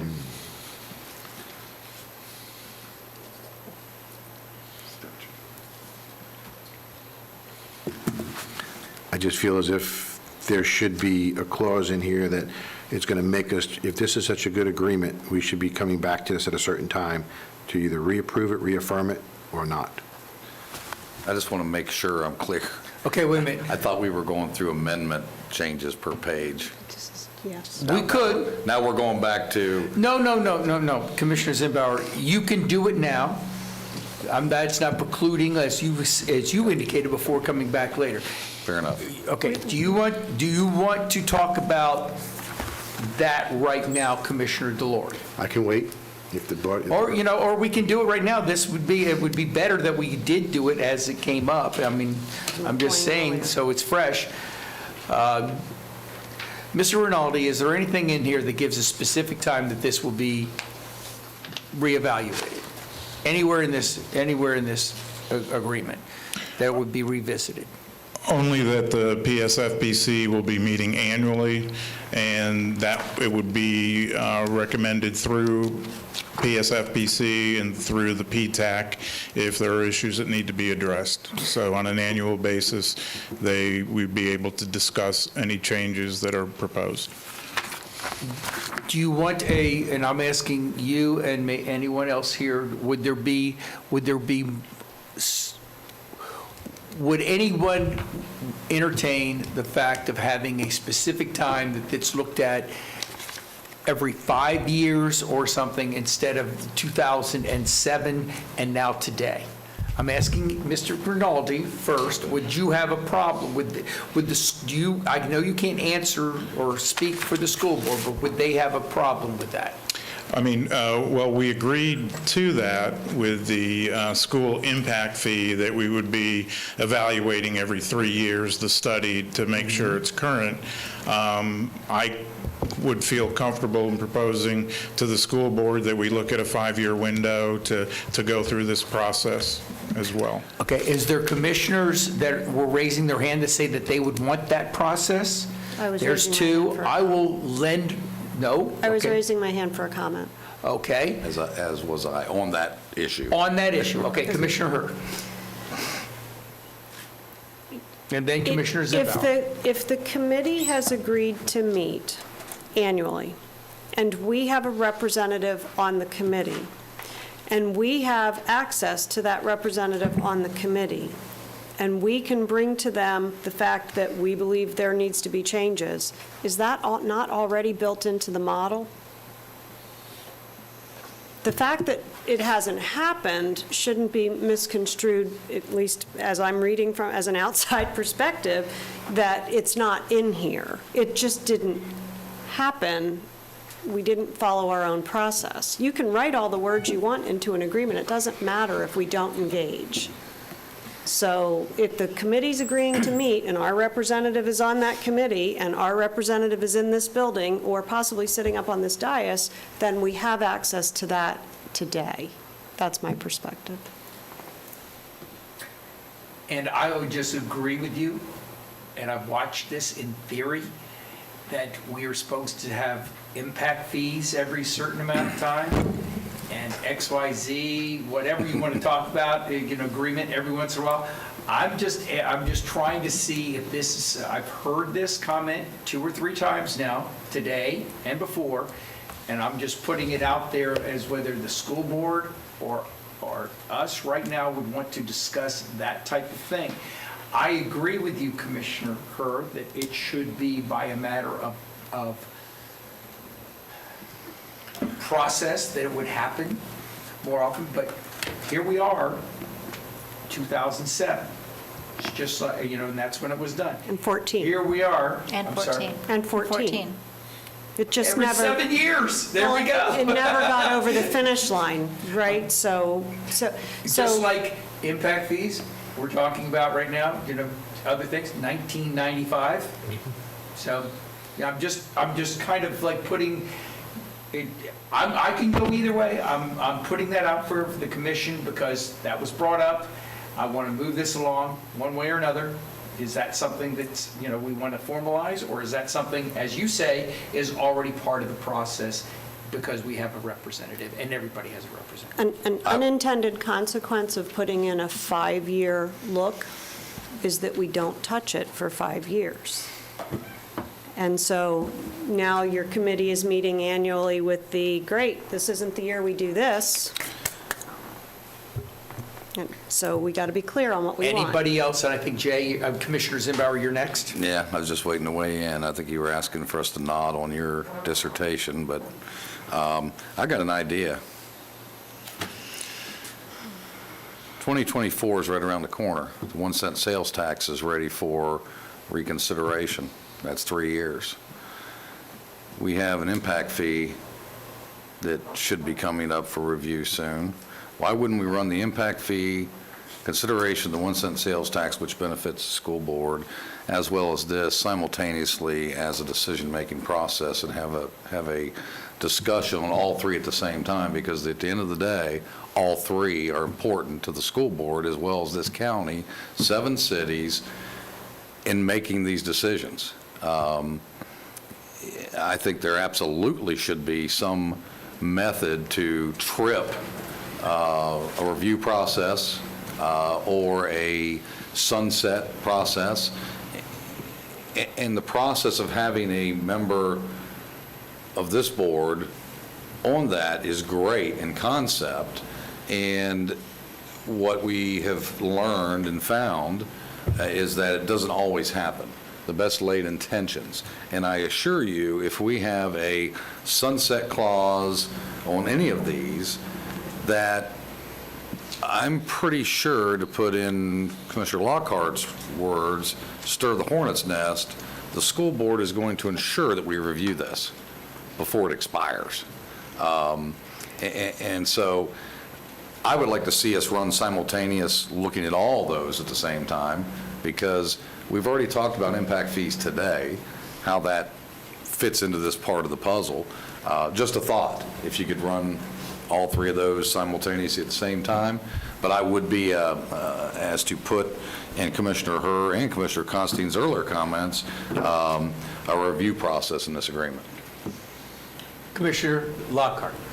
So I've now heard 2 different things. I've heard that someone wants it to sunset, and I've heard that some people are looking at this as we just need to look at it. So those are 2 very different things. If you're asking for an automatic sunset, no, I don't support that. If you are asking for there to be an automatic 3-year, 5-year, 7-year time to review, if that's the majority will of this board, we can do that, but we've got a lot of things that have required automatic reviews that don't happen around here. So I do think that there is already, the committee's supposed to convene every year. If staff, the county manager, someone says, hey, we have some issues that are cropping up, we need to address this year, we have the opportunity to do that. As far as tying our interlocal agreement with sales tax renewal, that is not all of the cities are supportive of the sales tax. That is a very political process. This is not a political process. This is a technical process.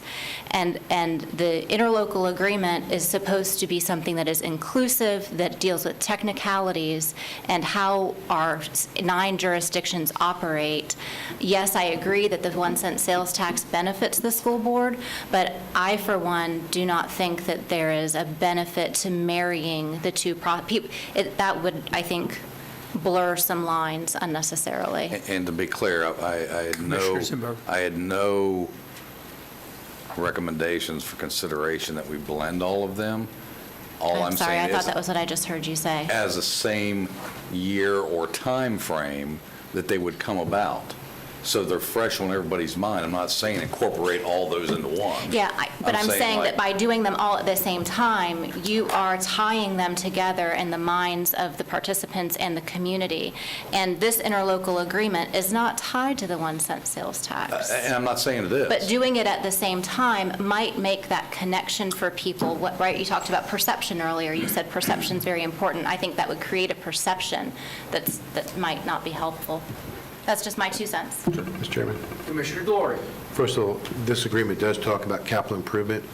Capital improvement is the 1 cent sales tax. So even though it's not directly attached to it, it is. Unless you force local government or even federal or state government to do something, they're not going to do it. If you really want us to review this on a regular basis, you have to put something in here so that we have to review it. So right now, it states that, yes, we'll look at it, but there's really no review process to actually hold our feet to the fire. The big thing is, we need to make sure we're doing the right thing for the community, and it may be that in 3, 5, whatever year time frame it is, you just reapprove it. It's no big deal. But to just not have a timetable, we're not going to, I doubt anyone's going to come back here to look at this at any particular time. Right now, it's been a number of years. I don't want it to go a number of years forward. We have to make sure that we're keeping everything current so that we're doing what's right for the community, even if it is painful for us. It needs to be what's right. Well, then, I'd like to know what the mechanism is that's going to be put in place that's going to make this different than all of the other agreements that we have in place that say we're going to review it at a particular timetable, and we don't. Because we already have that in place, and we haven't done it. So Okay, what's going to make that's- this different? That, I think, is incumbent upon us. And I think agree. that I think our previous, and I'm not blaming anybody, but I think that the previous commissions maybe kind of let that lax, and I hope that we're not going to do that, whether it be impact fees or anything. In fact, since we're asking staff to do certain things as we go through this, could we have a list of everything that has a time frame on it and when that's coming back, specific to this type of impact fees and stuff like that? If that's just so we have it. And now I'm going to ask, because I've heard a number of different comments here.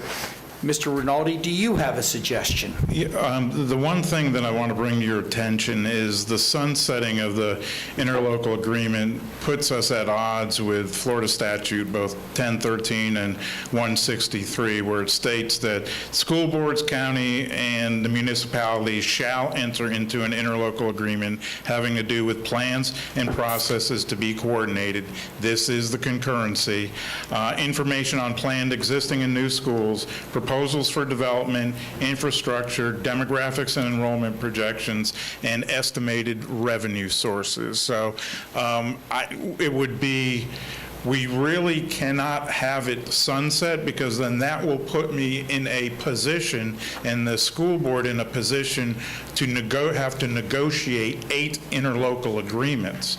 And the requirement is that it need to be consistent across the board, and that's why having one single interlocal agreement works best from the standpoint of managing concurrency, everything that it comes to good, smart planning process-wise. Now, in regards to the review, one of the discussions that was had with the PSFPC is the reason that we wanted the school board representative to chair chair would be that, because that school board representative would make sure that an annual review happened of the document, and that there would be a gathering, a culling of any issues that had come up, both between us and the county, but more importantly, the other municipalities too, and we would be the central agency gathering those issues and bringing them up. So,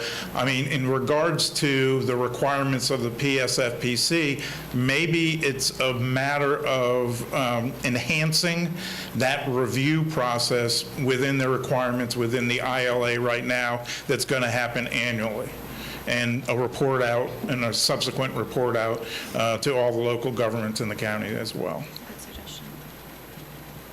Okay, thank you, Joe. Let me, allow any comments and clarification. The one thing I wanted to say is I think we're all, I don't see anybody that's really now advocating other than this school board, if we heard, be the chairman, so, or chairperson. So let's not, I don't think we have to revisit that. But on the other thing about the review of formal whatever, is there any other comments that anybody wants to make or questions? Commissioner Herr. I think Mr. Applegate had something to say. He had his hand up. Mr. Applegate, I'm sorry, I didn't see you. Just to follow up on Mr. Rinaldi's statement, obviously, if you have concurrency, you have an agreement. You can have a review period if you want. I mean, that's something you can have in there. You can have that your representative shall report back to you annually if there's any concerns.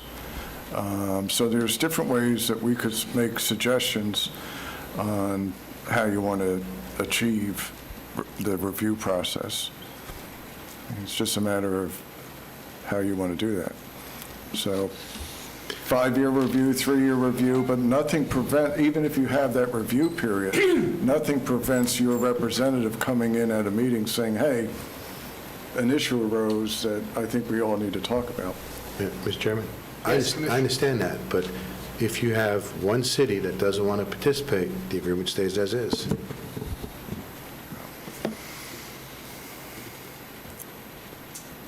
Okay. Mr. Chairman, can we take a quick recess, since it's been a couple hours? We'll Is come up that on 2. the will of everyone? Yeah, I could go. Okay, we're going to take till 25 after. Okay? 25 after. That's like 8 minutes. Thank you.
Do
Yes, you have sir. anything to start off the process, sir?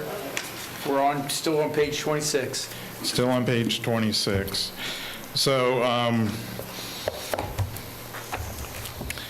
what I would look at is similar to what we're doing with the impact fee, is that once we've completed our impact fee study, that we then turn and take a look and do a formal review of the CSAs, the alignment, and actually how the entire concurrency process is looking at that point, and come to a recommendation to the school board and all the local governments in the county on whether steps for modification should be made. So it parallels. I think really. that's a reasonable suggestion. Does everybody okay with that? Okay, thank you. Yeah, go ahead. Repeat that again a little slower.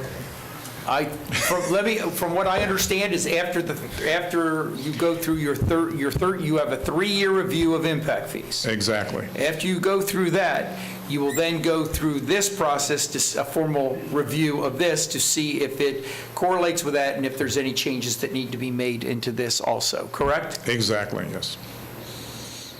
Everybody okay with that? And I'll get with Rebecca and All right, Ms. sounds Goyer. like we've got a winner here. And and maybe it makes sense for staff to look at it, to put that language in the impact fee ordinance and amend it so that it automatically trips it, vice versa. Just a thought. I mean, I know we can sit here and say it's an ordinances all day long, we never do it. No, well, one of the things that's why I've asked, and it may be redundant when I'm saying this. Sure. But dates on all the reviews we have in ordinances today, so we all have them. I think it's just nice to have that, and Ms. Hammock's going to do that for us.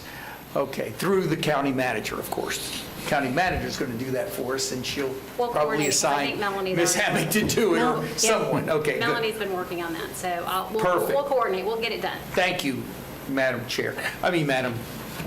Manager. Okay, we're still on 26. Thank you, Joe, for coming up with that great idea. Anybody else have anything else on 26? Seeing none, we're going to 27. It's a signature page. Maybe we can agree on that. Anybody have any questions? Joe, did you want to comment on anything there? No, I On just, full execution, I just, the last party? At this point right now, we were looking at, once the last party has signed the ILA and any associated amendments Right. we now have, then it will be enforced, and we will start with a new development review table with the new concurrency. And I'm not trying to services. rush through it, but after we get through that page, if you keep going, every single page after that is the same for the various committee, the cities and/or school board. Does anybody have any questions of that through page 36? So on 36, you can see that we've deleted the physical maps that Greg was referencing. Hold on, Joe, I just want to make sure. Does anybody have any comments, questions, or, okay, good. Now on with 36, go ahead. On 36, you can see where we have deleted the actual physical maps outlining the attendance boundaries, since they can potentially change, and we've actually listed the schools which are within each CSA. Okay, and then 37 is the same thing, correct? Correct. All right. Just want to, Mr. Chairman, Yes, just want to make sure that the effective date is when all the comp plans are completed. Is that? I believe that's what Greg and Paul were talking about. I just want to make sure. is that correct? Is that your understanding also, Greg? I'm Greg Johnson, School Board Attorney. The ILA itself would be effective upon the date of last execution by all the parties. It's up to each individual jurisdiction to adopt their comp plans. So, for instance, if the city of Winter Springs adopts their comp plan within, 2 months or a month, then the application of reviews of developments within that particular development would start at that time. So it's not adoption of the last comp plan, but as each jurisdiction adopts their comp plan. That's You're okay with I that? wanna make sure So our we're all attorney clear and on their that. attorney, two attorneys agree? Do we have anything that we want to disagree with that? Okay. But all of them have to be adopted within 10 months, so everybody has to be. Everybody has to be adopted within 10 months. That's correct. Okay, thank you very much, Craig. Okay, we have gone through this page by page. Now, is there anything that somebody wants to bring up to formally change in the agreement? Or any questions on the entire agreement? Commissioner Mr. Chairman, Zimmer. I have a series of questions, and some of these may be slightly redundant, but just for clarification for the record. You are recognized for a series of questions then. Go Thank ahead. you. The PTAC, tell us, for the public, how's the PTAC chosen? We talk usually with the city manager or the county manager and ask them to identify an individual that they would want on PTAC. We do not limit it to a single individual. Some municipalities have one or two or three planners that come and attend. It's a true working group. When we get to the point that decisions need to be made, then we make sure that it's one vote per participant in the ILA. Okay. And same with the PSFPC. I understand the elected officials. Who else is that open to?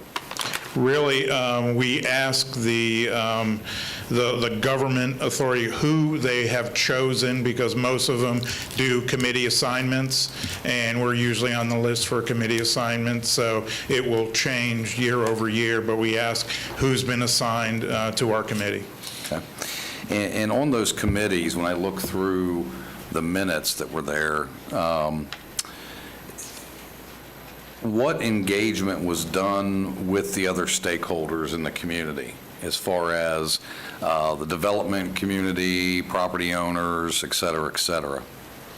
We rely on each member of the PTAC and the PSFPC to be working with their community stakeholders, much like we work with our PTA and we work with individuals that are associated with the school system. Okay. And what provisions are in the ILA to amend the ILA by any party, other than the annual review?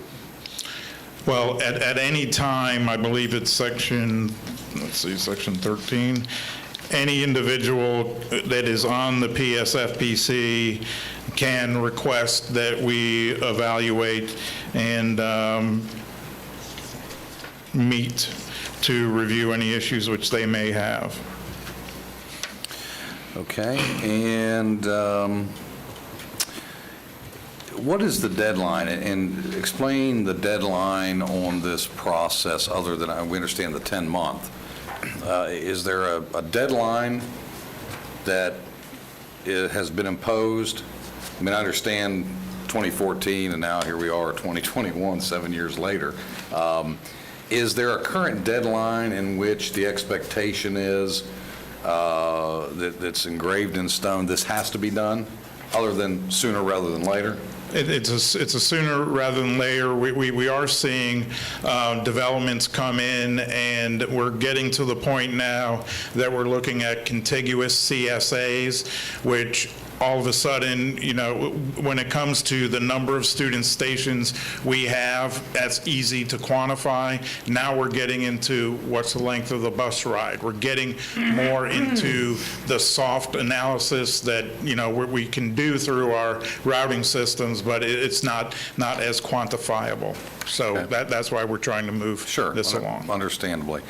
And getting back to the vesting with SCALD, versus vesting without SCALD, what consideration has been given to, they haven't had their SCALD request and haven't gone through the process, but maybe they have bought a piece of property or contracted for a piece of property and they're moving through the process. Has any vesting been considered? I know there was a little bit of talk about it's only vested at the point that their SCALDs have been committed. Any discussion outside of that or consideration? Well, I mean, the movement of when we do a SCALD and when the reservation occurs, previously with the 07 document, that happened when site plan approval was done. By moving it up to the point that as soon as we issue that SCALD, they're vested immediately, then that gets that eliminates that window where, you know, are they going to move forward? Aren't they going to move forward? Or do they have some significant issues they need to develop? No matter what, they've got their reservation for that 2 years plus 1 year in order to resolve any issues. So we really did not discuss, and we could not think of how to operationalize vesting in this situation, because when it comes to the time frame, we ask them to submit for their SCALD 30 days prior, but no sooner than 5 days. So their SCALD is good to get in for that 30-day period. So. Sure. And this might, thank you very much, Joe. This may be a question for our staff. I know we have some projects that have entitlements that when we have a land use, it expires, I think right now it's 7 or 8 years under a. For a planned development, yeah. Correct.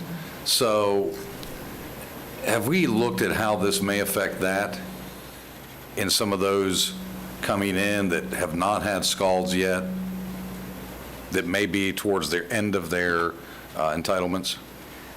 So if they do not have a current SCALD, then they would not have any current reservation of capacity. But if they do have a SCALD, they still have that reservation. However, now they are subject to those timeframes. Sure. Where they could expire. Understood.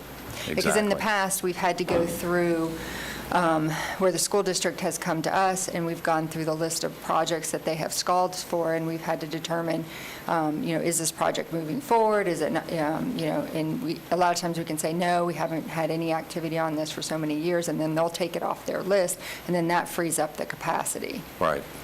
And on that same note, to Mr. Rinaldi, there was some discussion about if all the SCALDs were not used, those could be clawed back. And there's also that some of those SCALDs, if I understood it properly, could be moved. Is that correct? So if a developer has a reservation for 100, and they only use 50, can they use that 50? No, I mean, they would lose that additional 50. Right. It would go back into Sure, the till understood. for the next. Just wanted to make sure I So- understood the earlier discussion Yeah. along those lines. Now, the impact fee, I mean, if we Sure. negotiated and it was impact fee credits, then Right. those credits stand until Right. they use Okay. them. I think that's all I have for now, Mr. Chairman. Anyone else have any questions specific to this agreement? Commissioner Herb? I have a follow-up to one of Commissioner Zimbauer's questions. So the developer who has a current scald, let's call it current, not previous, but a scald under the current conditions, now has a new clock that starts ticking when? When does the clock start ticking? I believe it would start clicking on, or ticking, sorry, on the, on the date that the scald was issued. So if somebody's been sitting on one for 7 years, and this has an 8-year expiration, or does the 8 years start? We probably need clarification on that. Yeah, it was our intent that I mean, if they were 3 or 4 years into it, we would not be going backwards. So we would start when the new ILA became the ILA, then if they were in permitting, then that 2 years would commence. If they were in construction, then that 4 years would commence. I mean, I think we could work the language in that way. Rebecca, you're looking. So does that mean we're resetting the clock somewhat? Yeah, sounds because like. right now it's for the life of the development. So we are resetting the clock. That's what I thought, okay. Okay. Just so Rebecca's the pondering. clerk had Do you want that. to ponder? Rebecca's like, ugh. Do you want to ponder out loud? I noticed. Commissioner, wait a minute, Ms. Hammack, again, we're trying to make sure that the clerk has all the things. So I know that you answered the question before the last one, but go ahead and answer this one, please. No, and it's really just for clarification. I just want to make sure I understood Mr. Rinaldi correctly. And it sounds like maybe we need to clarify in the ILA what will occur with anyone that has an existing scald.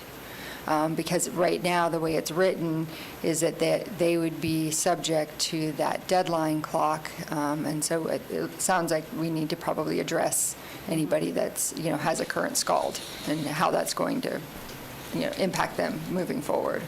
That's I think that's a Agreed. question that maybe we need to get with the attorneys with and not give you an off-the-cuff answer today, Agreed. because I think it's a Agreed. pretty significant legal question.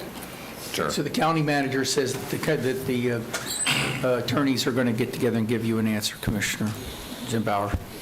No, it's Okay. great, thank you. Okay. All right. So Commissioner Zimbauer is going through a series of questions. Commissioner Herr had a follow-up.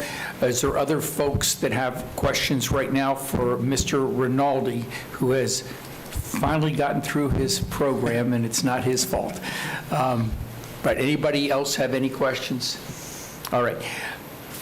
Madam Manager, where do we go from here? So I'm going to ask the board to be clear. Are there any proposed changes to the agreement other than what is shown in Amendment 1 and Amendment 2?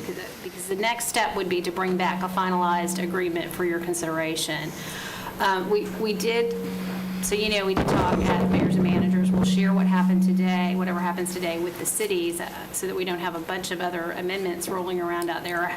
But I would like to be clear when we leave here, if you are ready to move forward with us bringing you back a final agreement, and if you're good with the 2 amendments and the base agreement, or if there is any proposed revisions that we should add to Amendment 2. And we will also get you back the question about the impact to the existing scalds. Before I recognize Commissioner Zimbauer, the one change that we have all agreed with, in addition to Mr. Rinaldi, is the one thing about the formal review after the impact fees every 3 years. Right. That's the one thing that we have definitely changed in here, and all of us have agreed to. So with that, I know that there have been others. So Commissioner Zimbauer. To answer the question directly, I mean, I'm okay moving forward. I would like to see a final draft, red line draft, or ultimate draft, so we can go through it and make sure it's as memorialized as all was discussed here today. I also would ask that our staff, we make sure we reach out to the development community and make sure they understand what's happening. Some discussion, I guess the attorneys are going to have to look into the SCALD entitlements and what that really means so that they're aware, and let them look at these proposed changes and agreement and give their input as well. The one thing that I have a little bit of trouble with, and I'd like to have my fellow commissioners discuss, with the PTAC and the PFPSC, you know, and I think I heard correctly, it troubles me that some of this stuff is not necessarily done in the sunshine. And I understand Mr. Rinaldi's explanation that sometimes they have to work with staff to interact between the governments to find and affect changes or understand things. But I got to say that I can't imagine that there's anything that we would have interaction with that shouldn't be done in the sunshine, if for no other reason than to give a reason to say something was done behind the scenes or without the public focus, et cetera, et cetera. And I understand a lot of these things that would be interacting may not be to the level that the average layperson would understand, but the offshoot of that, which is this agreement at the end of the day, does affect the public. And so, you know, I'm not looking for a cure or an answer here, but I would certainly like to find some method for this to be done in more of an open forum before it comes before us, so the public understands what's going on. And again, I understand the efficiencies and the need to try to, you know, you can't call a meeting every time you need something from a government, but if you're going to change something or have some consideration of change, then I think the public should be engaged in that process. All the stakeholders should be engaged, of course, which is the public, the property owners, the development community, you know, the planning and zoning staffs, all those people. Because I got to tell you, I've heard from HPA and others that they weren't kept in the loop all the way through the process. They received stuff towards the end of last year. And their people are looking at it, dissecting it, reviewing it, trying to understand it, and I suspect they're going to want to weigh in on it. So I think it's been 7 years. We need to get it right. 2008 till now, if we can take the time to get this right, I think we owe it to the public, we owe it to the stakeholders. If it takes us 1 week, 2 weeks, 3 weeks, or 3 months, let's be done with it and get the best product we can moving forward instead of trying to fast track it and get it done. And again, I understand it's 7 years past when we should have done it. And the final question I have is really for Mr. Applegate that concerns me to a certain extent is we're about to consider entering into a contract, a multi-party contract, for lack of better terms. It's an interlocal agreement. And we've heard you and your staff tell us over and over that one commission cannot bind a previous commission cannot bind a future commission to a decision-making process, notwithstanding some financial obligation. And I understand there's statutes, Florida statutes that dictate this working back and forth. So I'd like to know, and I don't have to know now, the take on that. If we take the time and get this process done, is there a risk that a future board could make an argument that, you know, that was a previous board of county commissions, we never agreed to that, and we're not going to be held to that? Just, it would be helpful for me. Okay. And that's all I have, Mr. Chairman, at this point. Okay. Before I turn to, I'm going to, but just as a formal matter, we haven't closed the public hearing, but we also haven't given the public the opportunity to speak. So before we go any further, we've gone through the presentation. Let's do that now. Is there anybody here in the audience that wishes to speak on this proposal? Clint, you got anybody in the audience out there that's still awake? Or sane. No, sir, no one awake. Okay, nobody's awake out there. All right, with that, then I am going to close the public hearing with a couple of comments. I think I've heard a few.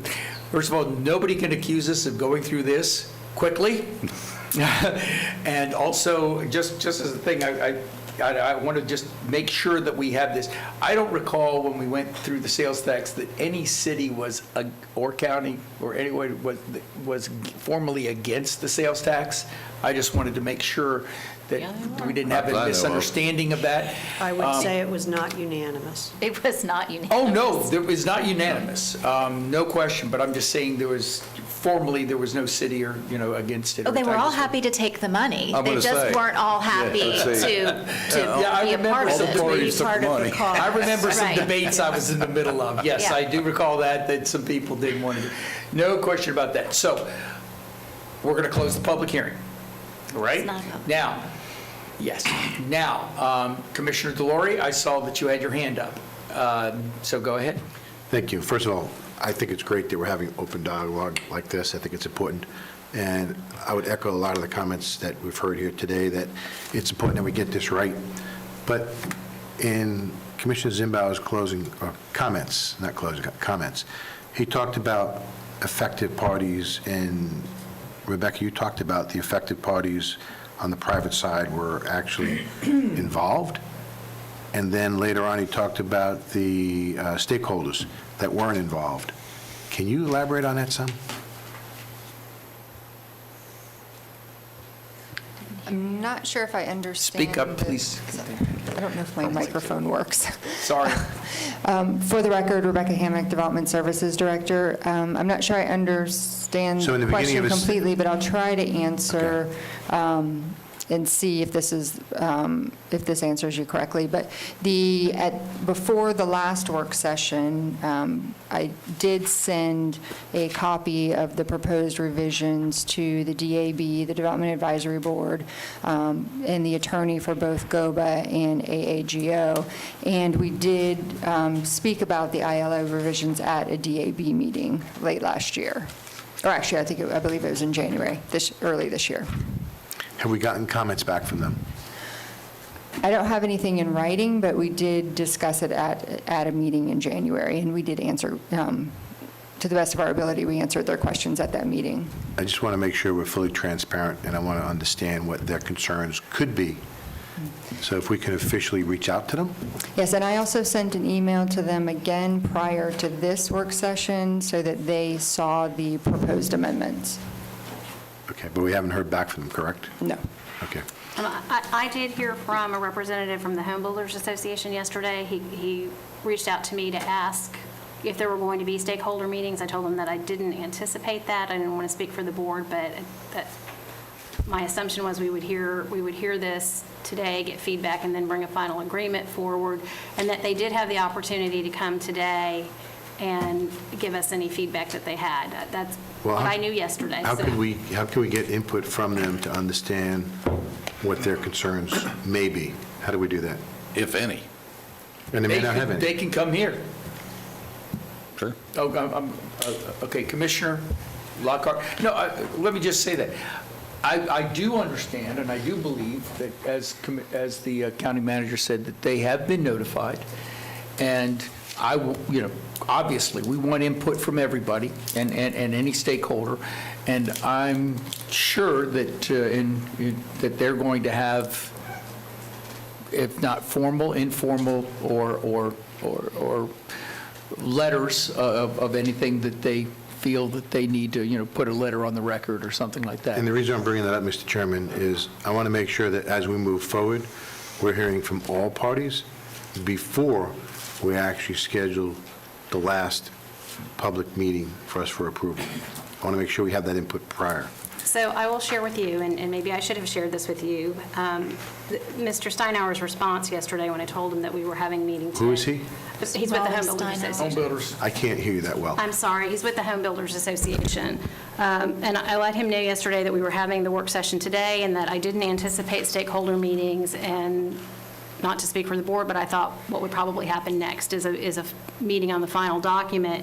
And his response was, thanks, Nicole, don't necessarily have anything specific in terms of the concerns per se, just wanted to see if there would be meetings planned to discuss. Thank you for letting me know, and we'll look forward to seeing the final document. So for the record, that's what. Commissioner Lockhart. I had a conversation late yesterday afternoon with a representative of the DAB who said that after reviewing the First and Second Amendments, that they had no further concerns. Okay.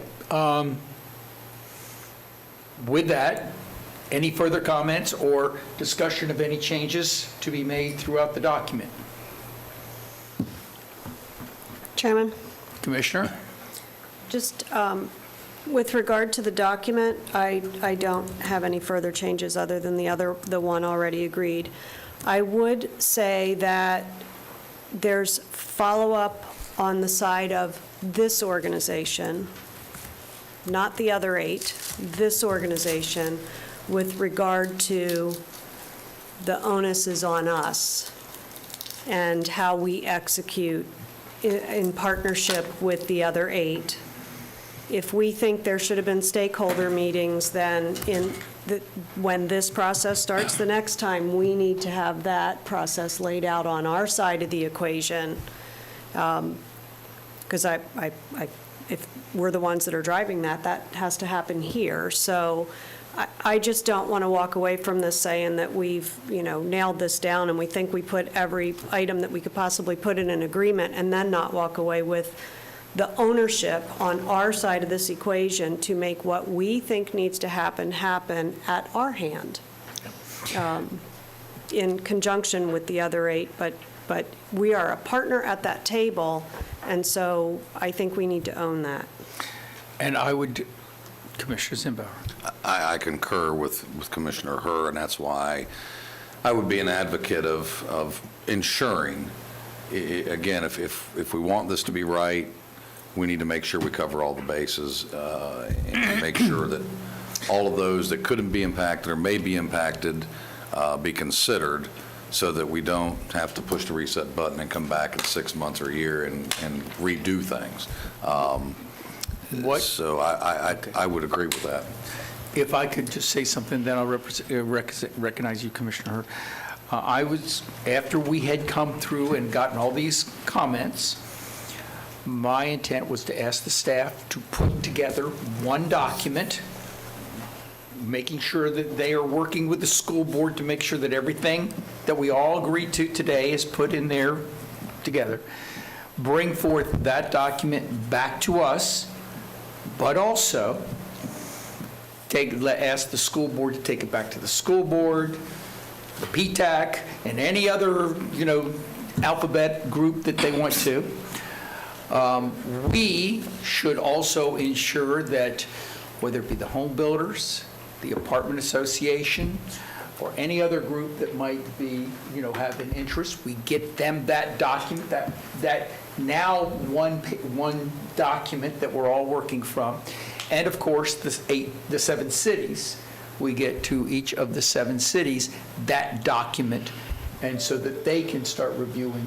And when we've done all that, that should, we're bringing it back to the commission for our vote at what, I guess this would be what, in March? Our March meeting? Would that be appropriate? We could certainly get it back. At our March meeting? Yeah, I mean, I'd like to see a final document for final review. We should get that final document very quickly. Yeah. But we're still going to have it until we'll have the March meeting. And that also gives everybody more than a month to look at this, to go back to whatever group they want to. And is that okay with you, Mr. Rinaldi? Ms. Pennick? Okay. So that's where I'm going to ask, okay? So, Mr. Chair, our staff is reaching out to various stakeholders? The document will be given to each stakeholder, to each group. That's what I mean by reaching out. Yes. Hopefully. Okay. Anybody have, everybody okay with that? All right, I don't think there's any, yeah, I'm sorry, Commissioner Hurd. So I just want to be clear, because I'm not sure we're saying the same thing, in the respect that I don't think that we have to have this thing completely nailed down before we move forward. I think the document is pretty darn good. I would put it in the A category, and I think shooting for an A+ keeps our kids on buses longer. And I think we need to move forward with the notion that we have the opportunity to bring back, through our representative, to the organizations, the groups that are working on this regularly, any cleanup that has to happen after the fact. I really think that if we want to move forward, we cannot let perfection get in the way of progress. I seriously think that would be a challenge from my perspective. And then with regard, because you asked for input and we never gave it to you on the sunshine piece. So Yeah. my thought I'm with... just talking about moving forward. Yeah. Well, my thought with relation to, we certainly want everything to be as transparent as possible, but because this is multiple entities, and because staff has work to do with multiple entities, our staff meetings aren't open to the public. The documents are all open to the public, and that's the same with this. So that the working committee, from my perspective, is equal to staff meeting and working, not subject to sunshine notifications and, all of that stuff that slows down that process. But their recommendations are brought back to a sunshine committee.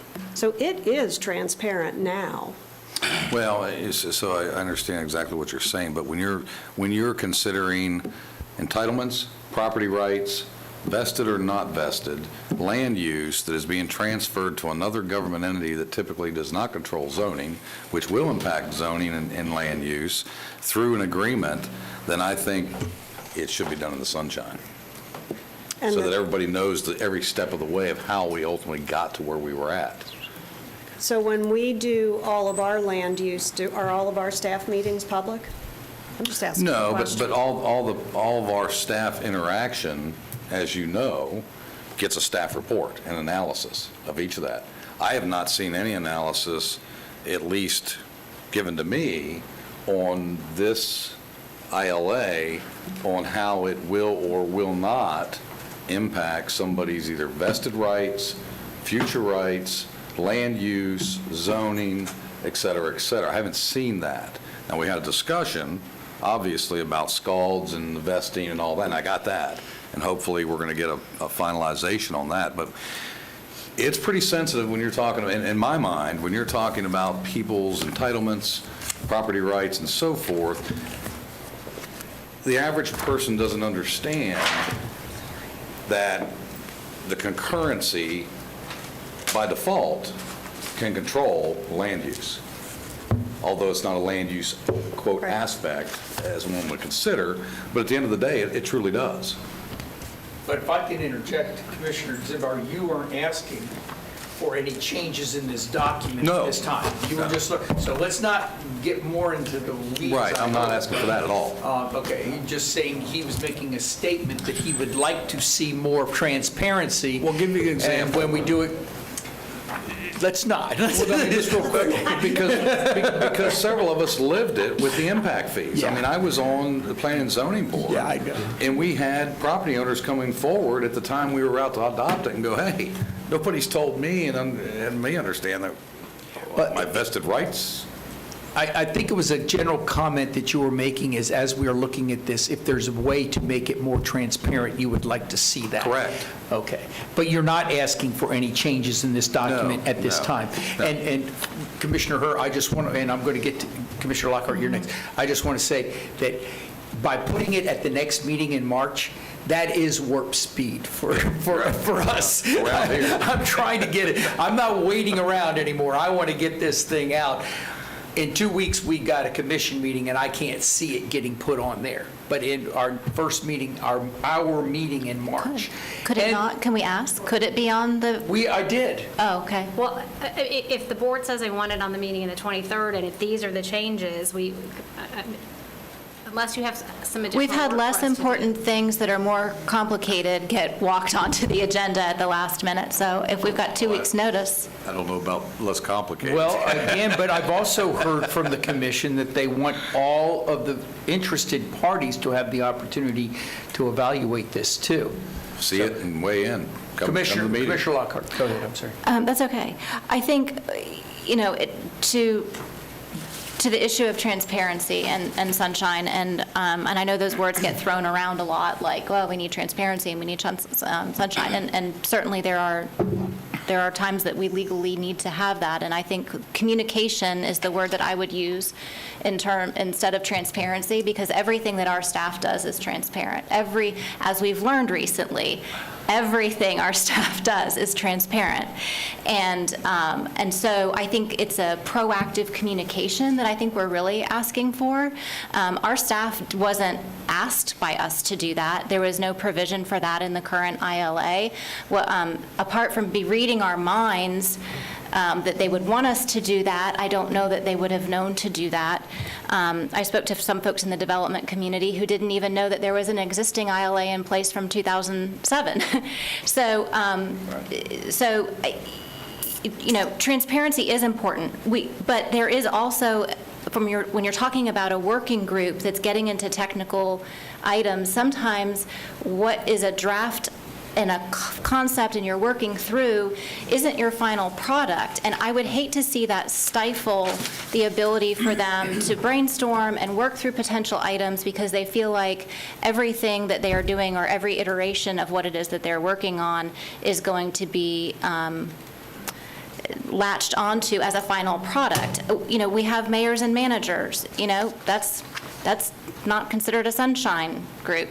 That you could make the argument that if PTAC should be sunshine, that maybe mayors and managers should be sunshine. I think communication is critical, and I know I have harped on that from this dais continually, and I think we all can do a better job of improving our communication, but I would hate to put out there that we think in some way we've not been transparent with the community, because I feel that we have. Anyway, that's my 2 cents. So, is it, Mr. Chairman, may I yes, make a Commissioner Delory? Thank you. All great statements, all which what I agree with. Just want to make sure that before this comes back, that we understand, are there any stakeholders that may have comments? I'd like to know what those comments are, because I don't want to approve something and then have to re-examine it to address any issues that we may have thought about that unintended consequences. So I want to make sure that we're addressing all those things. I'd also like to know if there's any issues from the 7 cities prior to it coming back. I think it's important that we understand that. When it comes to transparency, obviously that is critical, but government sunshine is always even more critical, as we've been told that every December when it comes to our ethics update from Mr. Applegate, no matter what sports game he's showing us. But I think it's important that whatever we do, including staff, that we're following full transparency and full government sunshine that is required. But as we move forward, I'd like to hear from the stakeholders prior to us getting and seeing it on our agenda. So it looks like the March meeting is going to be the one that we're going to be able to get this. I So, would say. do we have direction? Do you have the direction? Let me Commissioner Mann? let me regurgitate it to you, just Okay. because I think there was maybe a couple of different sets of expectations initially, and I'll take responsibility for that. I want to make sure that moving forward, I understand what the expectation is. So, March meeting? Yes, no? Yes, Okay. yes. And the document that we're working with now is the base document, the 2 amendments that were presented today with the 1 additional discussion that we're going to get with Joe on. And that- clarification on the SCALD, that the attorneys are probably going to have to work on with Joe and his group. We'll work on that. And that's an informational item. I don't know that it will necessarily result in a change to the agreement. I think that's May not. probably just a clarification. But the one change, 2 amendments, the agreement, we will get that conformed in the next day, so everybody has it in one document. I'll talk with, I would ask you to allow us to talk internally about the best way to actually adopt it. Sure. But for your review purposes and your use purposes, we will conform, we'll put it in one document so you've got it all in one place. We will also send that out to the stakeholders and make sure they have the latest and greatest version. We'll do that this week and give everybody time to reach back out to us. I don't intend on scheduling stakeholder meetings unless you direct us to? Okay. I mean, unless, Let them unless, know that we want them to comment, and if they Right. have any Give us comments. their they'll bring input. it back. Send it to them, ask them to And then send it back. And then they'll have the opportunity at the commission meeting. And we will make sure that the cities understand what happened today so that they understand what happened today. And they know what the county's thinking on it and what it appears that we're moving forward with. And County Manager, I think this goes without saying, but don't put it on the consent calendar, you know? I mean, the consent agenda, you know, let's have it, you know, so we We'll can. make it a regular agenda item. Okay, thank you. All right, is everybody okay? Yes. All righty. I'm going to move on. During the January 26, 2021 BBC meeting. Does it say BCC BBC on there? I'm sorry? Does it BCC. actually say BBC on there, or does it, I'm sorry. I just wondered, because you said BBC a couple of times. and I was My like, I bad. wonder if it's written that way. No, it's me. Okay, I'm sorry. trying to move fast. so- maybe, I hope he doesn't have Was- the UK strain. Well, that's better than the I South. was watching BBC last night. I think Ah, there That's you actually go. better than the South Africa. Okay. That's right. During the January 26th BCC meeting. Everybody okay with that? The board requested county manager, county attorney's office conduct a research related to RFQ 3320-20 DRR, Energy Efficiency and Sustainability Plan Development. Mr. Applegate, would you wish to comment briefly? Very briefly. You are entitled and you are allowed to have presentations done by all those that have submitted proposals. The only caution would always be, as you know, whoever you decide on being awarded, your decision has to be based on facts and cannot be arbitrary. But certainly, you have the right to require presentations if you feel that would be helpful in making a decision. Did you not say, though, in a previous meeting that we had about the agenda that you had to do all 7? I prefer that you do all 7 to avoid any argument over, Or why. at least it should be offered to him, I would think. Yeah. Since this would be a I didn't- general question and answer, and I don't have in front of me what we're doing at the next work session, the first March, could we do it then? You can do it whenever you feel Would that that be it's, preferred by the commission?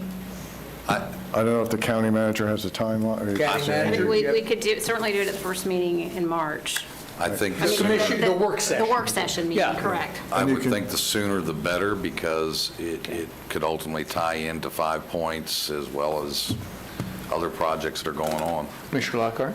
So is this going to be an item for us to vote on at that point, or are they just going to be Just presentations? presentations, and we Just would bring it presentations. back to you at probably the next regular meeting. I guess the understanding would be that we have a presentation on the March meeting, and then we would put on, for a vote on the March commission meeting.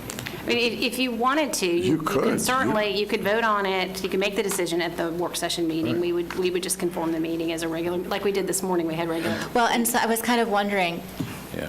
why we couldn't do that with the school board ILA. The what? But if we're doing it for voting and presentations on the sustainability piece, and we did it today on another item, why wouldn't we be able to do that for the ILA? Why would we have to wait? It was just One just a other- question. You One want- other point I should make is if you all need to decide if you would allow a presentation to be done by Zoom, which I'm assuming you would if... By what? Yeah. By Zoom. By Zoom. I was going to ask that. We should allow that. Yeah, sure. Yeah. Okay, so...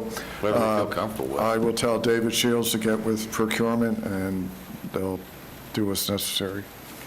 So just so everybody, so we're all on the same page here, and if there's changes somebody wants to make, let's discuss it, but that we would have at the next work session, the 7 presentations, whether it be live, by Zoom, whatever the case may be, can we ask them all to limit it to a certain period of Sure. time? Sure, of course. So would, not questions, Commissioner, but just the presentation, why don't we limit it 10 minutes? Do you think that that would suffice? Mr. Chairman? Yes? I'd like to do 20 minutes if we may. Each I can with al- 7?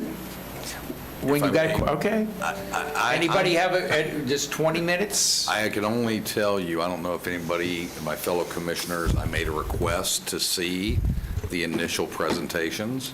I don't know if you all took the I've seen it. time to look at it, but I will tell you, this is much more than just solar panels and light bulbs and heat pumps. It's pretty in-depth stuff. I don't know that you could do a presentation realistically less than 15 minutes. Well, Each? that's all I was trying to Main. say, was 7 of them. No, I got it, and maybe not all 7 We're will. already talking 2.5 hours just for the presentations. Sure. I mean, this is, Okay, we will give them up to 20 minutes. Is that what you're asking, Commissioner Hurd? So I'm usually the one that's on the other end of this stick. And I would tell you that I think that giving them more time is better, and giving us some constraints as well is important. When they're doing their presentations, we need to let them do their presentations. We need Thank to you. not ask questions during the presentation. They need to do No a question 20 to about 30-minute presentation with 10 minutes of Q&A afterwards. If the idea is that we're learning from them, then let us learn from them. amen, sister. Okay, we're going to do 20 minutes. I'm going to remember you Commissioner said that, Delory. my friend. Oh, I'm the last one to want to interrupt. I'd like Mr. to see the whole Chairman, presentation. I think we should do 20 minutes that we talked about, 10 minutes for questions, and we just go down the roll where each one has 2 minutes to ask questions. Everybody agreed to that? I would not agree to 2 minutes with her inquiry until I've seen the full presentations on that date. Some I may have no questions for, some I may have a lot of questions for. I think Commissioner Glory was saying a max of 10 minutes, questions. That we're giving them. But you know what? Collectively, I just heard 2 minutes each. Not possible. I don't think you can do it. Okay. Then give me a Listen, number. let's not do let's, at this moment, not do the questions. Let's just say we're going to stick to 20 minutes, up to 20 minutes, okay? Up to 20 minutes. Okay. For each one, Zoom or live, at the next work session, which will be in the 1st of March. Now, we would then put, unless you all prefer, we will then put the item on the agenda for the end of March, as far as a vote. Again, this is up to the county manager and procurement. I'm not sure of the timeline on the contracts, if you need any. And maybe not all 7 want to give a presentation, that's Right. another thing. Commissioner Hurd, I'm just trying to come up with agreement for, So where there was an evaluation committee, they sat, we're now going to see proposals from everyone, 20 minutes worth of a presentation from everyone. I truly cannot imagine that we could make a decision from a 20-minute presentation, because we've already said that whatever the evaluation committee decided, we're off of that track. So I would personally build in the time for 2 final, you could narrow it down to finalists and let them come in for the longer presentation, which then gets you to the 2 minutes of questions is okay, because you know whether you think they're in play or not. Yeah, this is totally within your discretion. Again, your decision just cannot be I'm fine with arbitrary. that, too. Yes, sir. Yeah, you can't pick a vendor off of 20 minutes for an item this important. And Well, that's what we're going we to should do. get their package as well, their presentation package, correct? Right, but the whole point was this is a whole new science and complicated and No, understood. and elaborate, But so. if we take the time to read their presentation, Okay, wait a minute, let's go through the chair. Commissioner Delory? I kind of agree with Commissioner Herr, where if we hear from each of the 7, and we shortlist 3 and have the 3 come in, we can actually ask the 3 questions, we can go from there. So, is that what you want to do? That is an option. So you want to have the presentations, then the commission shortlisted at that moment? Is that what you're saying? And then ask them questions? Is that what you're saying? We can I'm trying to get clarification. That is an option. We can hear more questions, more of a presentation deeper from them, actually here presently. However you want to do it.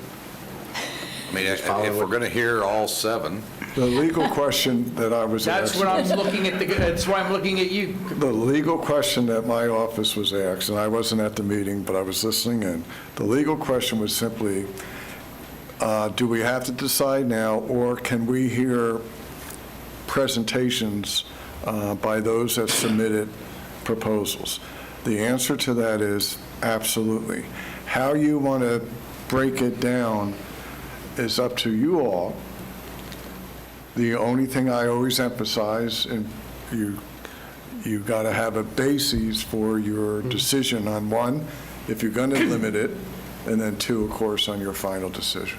We can make any decision we wish, but at the same time, we also have a recommendation for the staff that we already had. I would feel comfortable in listening to all 7, asking them questions at this time, putting it on the next agenda with, if the staff wants to change the recommendation or keep the recommendation that, but we still have the option of making our choice. Not with the little cards, but actual with debate and discussion as to which one we felt was the best one. So that would be, that's what I would prefer. Now, if somebody has a better idea, I mean, I'm fine with Commissioner Herr's recommendation if you want to see the presentations, and then immediately after the presentations, we take a break, shortlist 3, and bring those 3 back in that same day and inquire of those 3. I'm fine with that, too. That's what I'm suggesting. and I love that open discussion, I just still But if you're going to move it down another month, That was just allocated to you, wasn't it? Oh, it was, yeah. I wasn't suggesting that you keep 5 vendors sitting in an audience waiting to see if they get called back later. Commissioner, I still feel comfortable that, that I don't want to circumvent the staff's responsibility in this. They made a recommendation. We decided that it would be a better idea if we saw, and I love the idea that you came up with, that we could listen to all of it, because this is new technology and exciting. And so we will listen to it all. I think that we can, ask questions then. I'm just saying, I think the staff would also be present. Maybe they would come back with a revised recommendation, but we still would be able to discuss it at the next meeting and decide which one we would want. I don't know if we want to do it that day. Okay? I personally don't want to do it that day. Okay? I don't mind asking questions of all.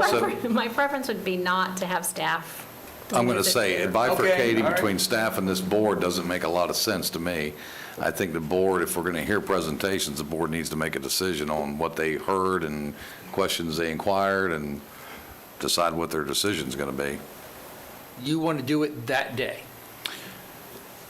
I mean, I'll do whatever the flavor of the board is. I'm just not an advocate of, if you're going to limit it to 20 minutes, you got 7, do the math.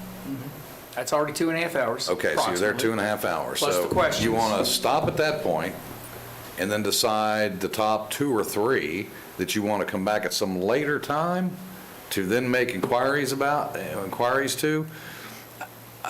I learn honestly as much from questions from my fellow commissioners as I do from the presentation. So to me, there's an advantage of hearing questions from as many as possible, in my mind. I'd be in favor of making the decision that day. And that is okay, making it at the work session? Absolutely.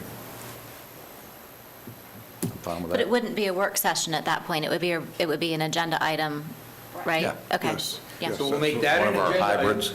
Commissioner Herr, I saw you say something else, so I'm going to let you have, I know it's not the last word, but the next word. No, it's never the last word. I think I think we can make a decision that day if we think we have a clear-cut winner.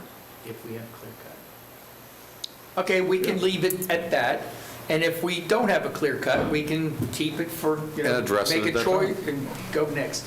Okay, so from what I'm hearing from the majority of the commission is that we have all 7 of them here. We give them up to 20 minutes. We will have questions after each one of them.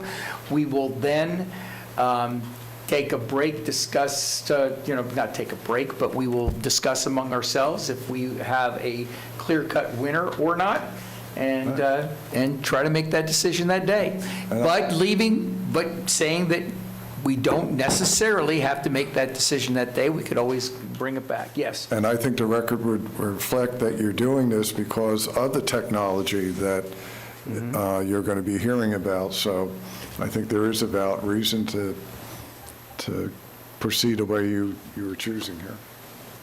All right, I think we've got a consensus at least, maybe not a unanimous, but a consensus, so that's what we'll do. Any objection to that?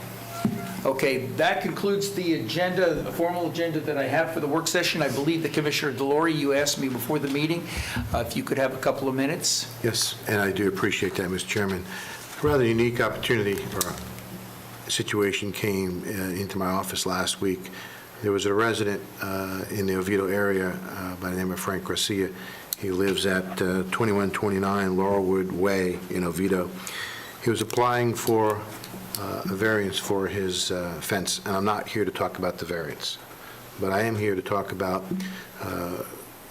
in talking to staff, he truly has a financial hardship that if he wanted to, and he does want to, apply for an appeal, he doesn't have the financial wherewithal to apply for the appeal because it's $1,000. He's been traveling back and forth to see his mom because his mom has some health issues, and if you look at the tape, he clearly has an issue of when he was on the Zoom call not being heard correctly, and he feels as if his issue wasn't properly addressed, so he wants to appeal it, but he can't appeal it because he can't afford the $1,000 appeal process. I'd like to ask this board to waive that $1,000 appeal process. Staff has researched it. They said that there is a financial hardship, and before we move too much further, I wanted to ask your condolences to do that. Is there any objection? Commissioner? I don't object. I have a question. Sure. Does staff agree that the process through the Board of Adjustment was unclear? I'll have to ask Rebecca. I'm going to say we're staff. Yeah, everybody's left, not everybody's left. the building. Right. They've all moved to the They're back row. And again, the two staff people I spoke to is Kathy Hamill as well as Angela Kiefhofer, and they both agreed. They both agreed that. Oh, they did? Okay. Ms. Hammack? Okay. Did They're you the want ones to that brought it to my comment, please? Okay. Staff brought it to my attention. I wasn't clear on that. So on that point, do we have, I really do want to know what your answer is, sorry. Well, and I was just going to say, I don't have all the details on that case. I would have to go back. I wasn't in that meeting with Commissioner Delory, so unfortunately, I don't think I can shed so much light on it. I apologize. I'd have to go back and get some more information. Okay, thank you. Did you have anything, Commissioner Zimbabwe? no. Is there, for the most part, we do this after they have already appealed. I think Commissioner Delory has researched this and feels that this is a legitimate request. Oh, it is. So I'm asking, does anybody have any objection to that? With that, Mr. Chairman, I'd like to make the motion to Well, without, I don't think we- go ahead. allow him to appeal without the $1,000 fee. Is there a second? Well, can we make motions and seconds during a work session? Okay. I think that I was going to just do it as a point of consent. Just a Everybody point had of no consent. I'm objection. fine with that. How we Without wanna do it. objection, we're going to allow that to happen, okay? Go ahead. That's okay. All right, we could actually get you to ratify it at the next board meeting. Okay. Could I? Yes. That brings up yet another Board of Adjustment situation. Would there be consensus to ask staff to look at other ways that maybe other communities handle those types of variances? I think other communities handle those types of things maybe with special magistrates. Some issues pertaining to land use actually come to their board. I feel like we're spending a lot of staff time and a lot of volunteer time and a lot of money, time being money, to keep this BOA thing moving, and it's kind of sticky. Did you want to comment before I recognize Commissioner Zimbauer? But go ahead. I'm sorry, I I keep just- interrupting before Commissioner Zimbar. I can wait everything. No, I'd like this question asked, and then we'll Sure. go to Commissioner Zimbauer. So the issue that we seem to be having most recently in a lot of the appeals are having to do with fences on corner lots. And so staff is actually discussing maybe we need to actually look at the code and see if it's something that needs to be changed with the code. In a lot of jurisdictions, the variance application process, it's more restrictive. A lot of times they're very expensive, and they're often variances are discouraged because it's an exception to your code and should only be allowed in very narrow circumstances, which are, listed out in the variance criteria. We've always, in Seminole County, we have a pretty low fee. We did raise it recently. It used to be $150, and now we're at $350, which hasn't really deterred anybody from applying for variances. But we are looking at that particular code provision for the fences, because that does seem to be an issue, and a lot of people are requesting variances on corner lots. You might want to stay close. Commissioner Zimbauer. Thank you. I would concur with Commissioner Lockhart. I think this board needs to consider anything that has to do with land use. It needs to just come straight to the BCC and bypass the Board of Adjustment, only from the standpoint of, if we just reflect on the most recent appeals, those people, the public, as well as the applicant, have had to go through two processes and spend time, money, and effort to come to two. And it may be just better that we go straight to the Board of County Commission on land use issues. As far as the waiving of the fee, I would like to know what parameters, we need to put some parameters in place for some kind of hardship, whether it's financial hardship or whatever, so it can consistently be applied across the board. I don't think we want to have an appeal process where everyone is some kind of, just go look at code enforcement appeals. Everyone is, my mother passed, then my husband passed, then my brother-in-law passed, and on and on and on. And I'm not saying those things don't happen, but it doesn't happen with everybody.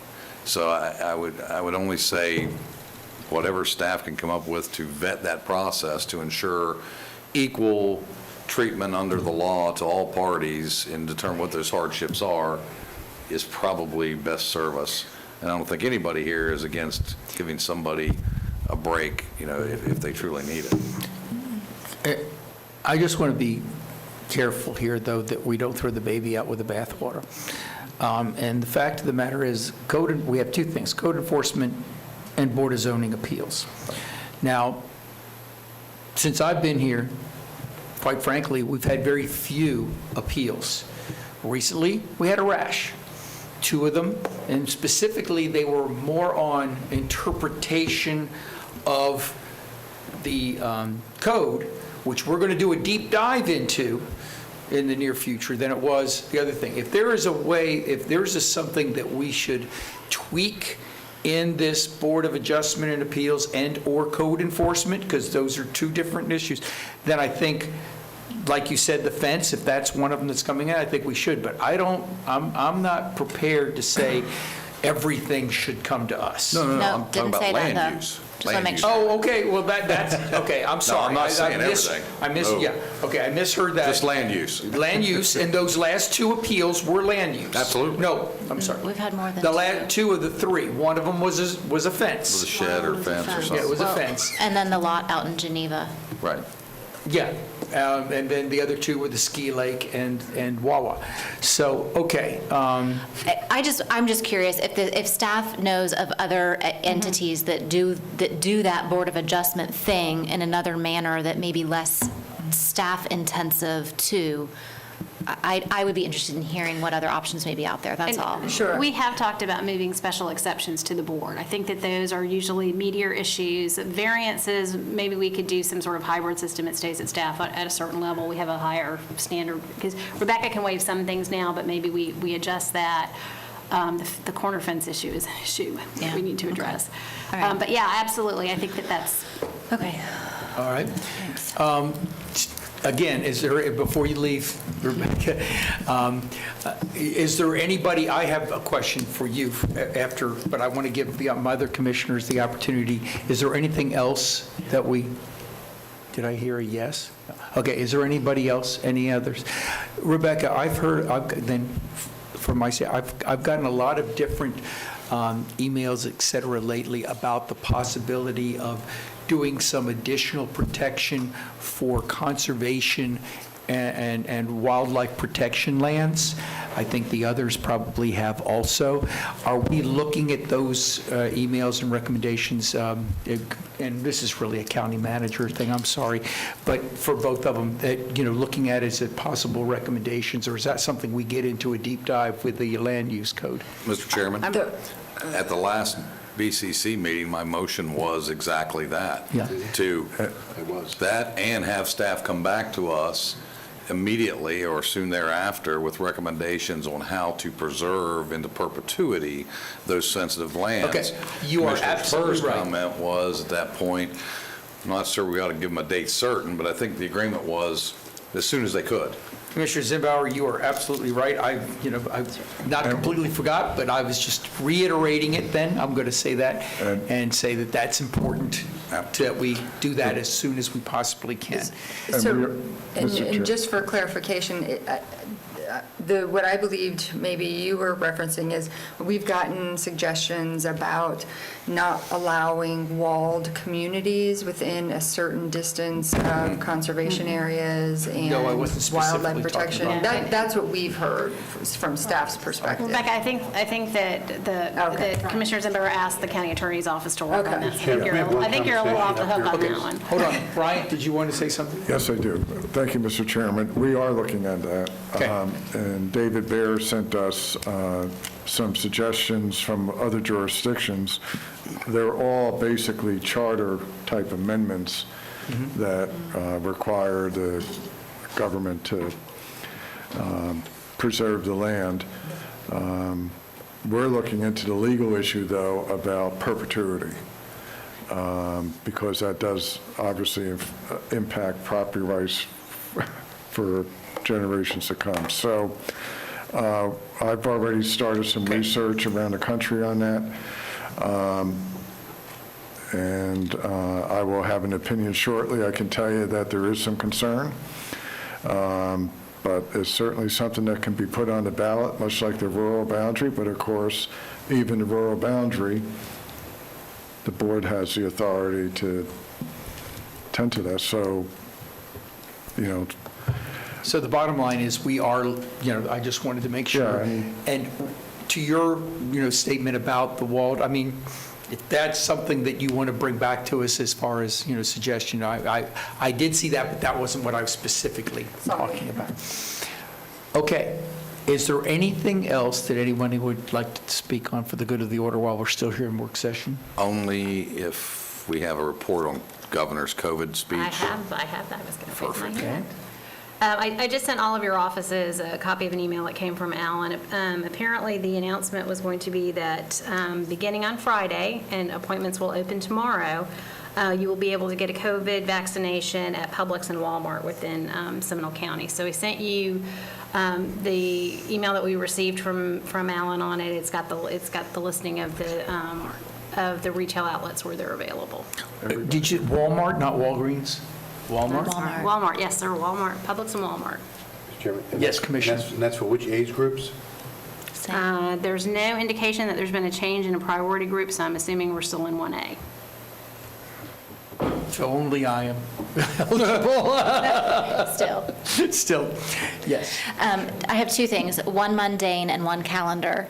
I've noticed that when citizens and staff come up to speak in the fishbowl, that it is very distracting. It's distracting for them, it's hard for us to hear, it's distracting for us. Since there's already a partition along the clerk's area, could we consider removing that from that podium?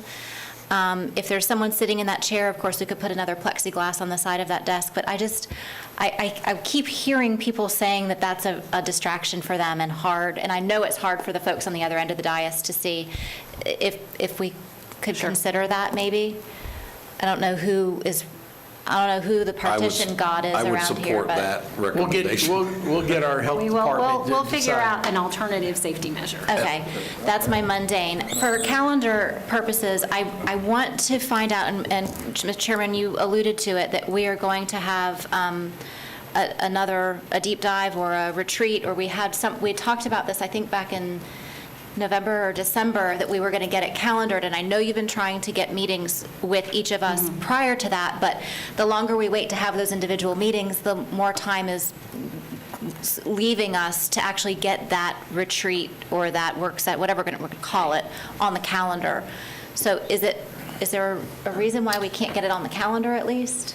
Well, if I may, on the deep dive question, I mean, I know that we've been working on the LDC now for over a year with a consultant, and I understand what our chairman has indicated, and I think they're already doing a pretty, I think when Commissioner Lockhart and I came on, shortly thereafter, we instructed staff, and this board instructed staff to do a complete scrub on the LDC and look at the comp plan and all those things, and so we probably ought to just get an update where that stands. But specifically to Commissioner Constantine's point, if there are particular items that need to be looked at in the code, or things that more specifically, then maybe each of us should make a list and submit it to staff that we want a better look at conservation land, or we want a better look at how easements are utilized, or whatever it might be. I don't know. Going back to what Commissioner Constantine's indicated, the deep dive, hopefully we're doing that in the process of what we've already charged them to do.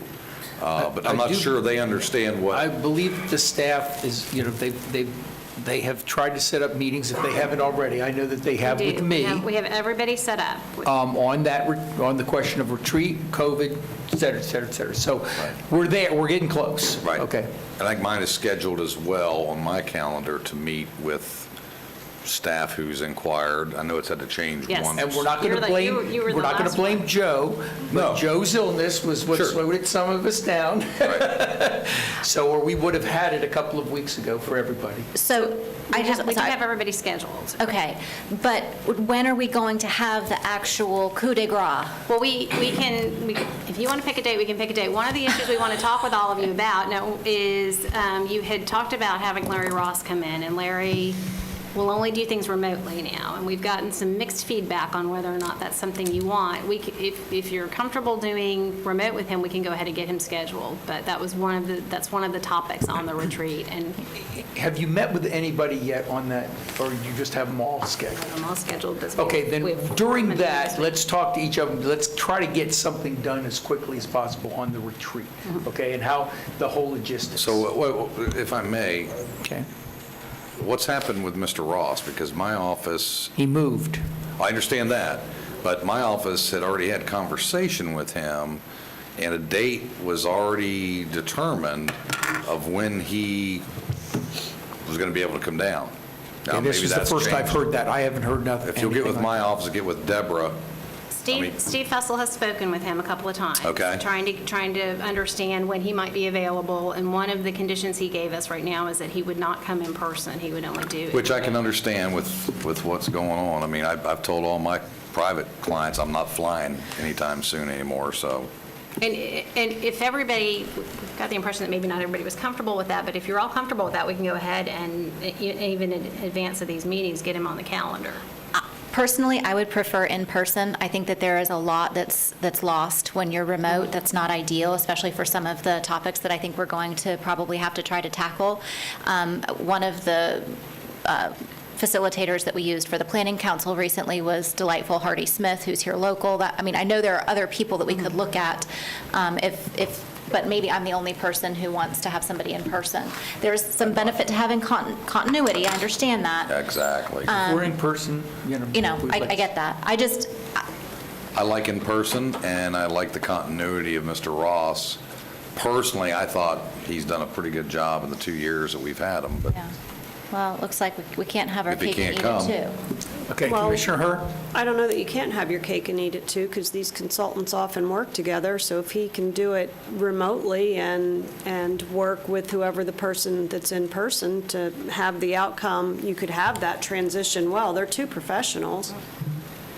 So that potential should be explored. Okay, we're going to have, the staff is meeting with all of us in the next week? Is that within We have a very short period of time? Thursday, Friday, Let's, Monday, I think. okay, County Manager, I think you have, what our preference is, and let's try to get it done. Okay? Is there anything else for the good of the order before we adjourn today? Anybody else? Seeing none, meeting adjourned. Thank you.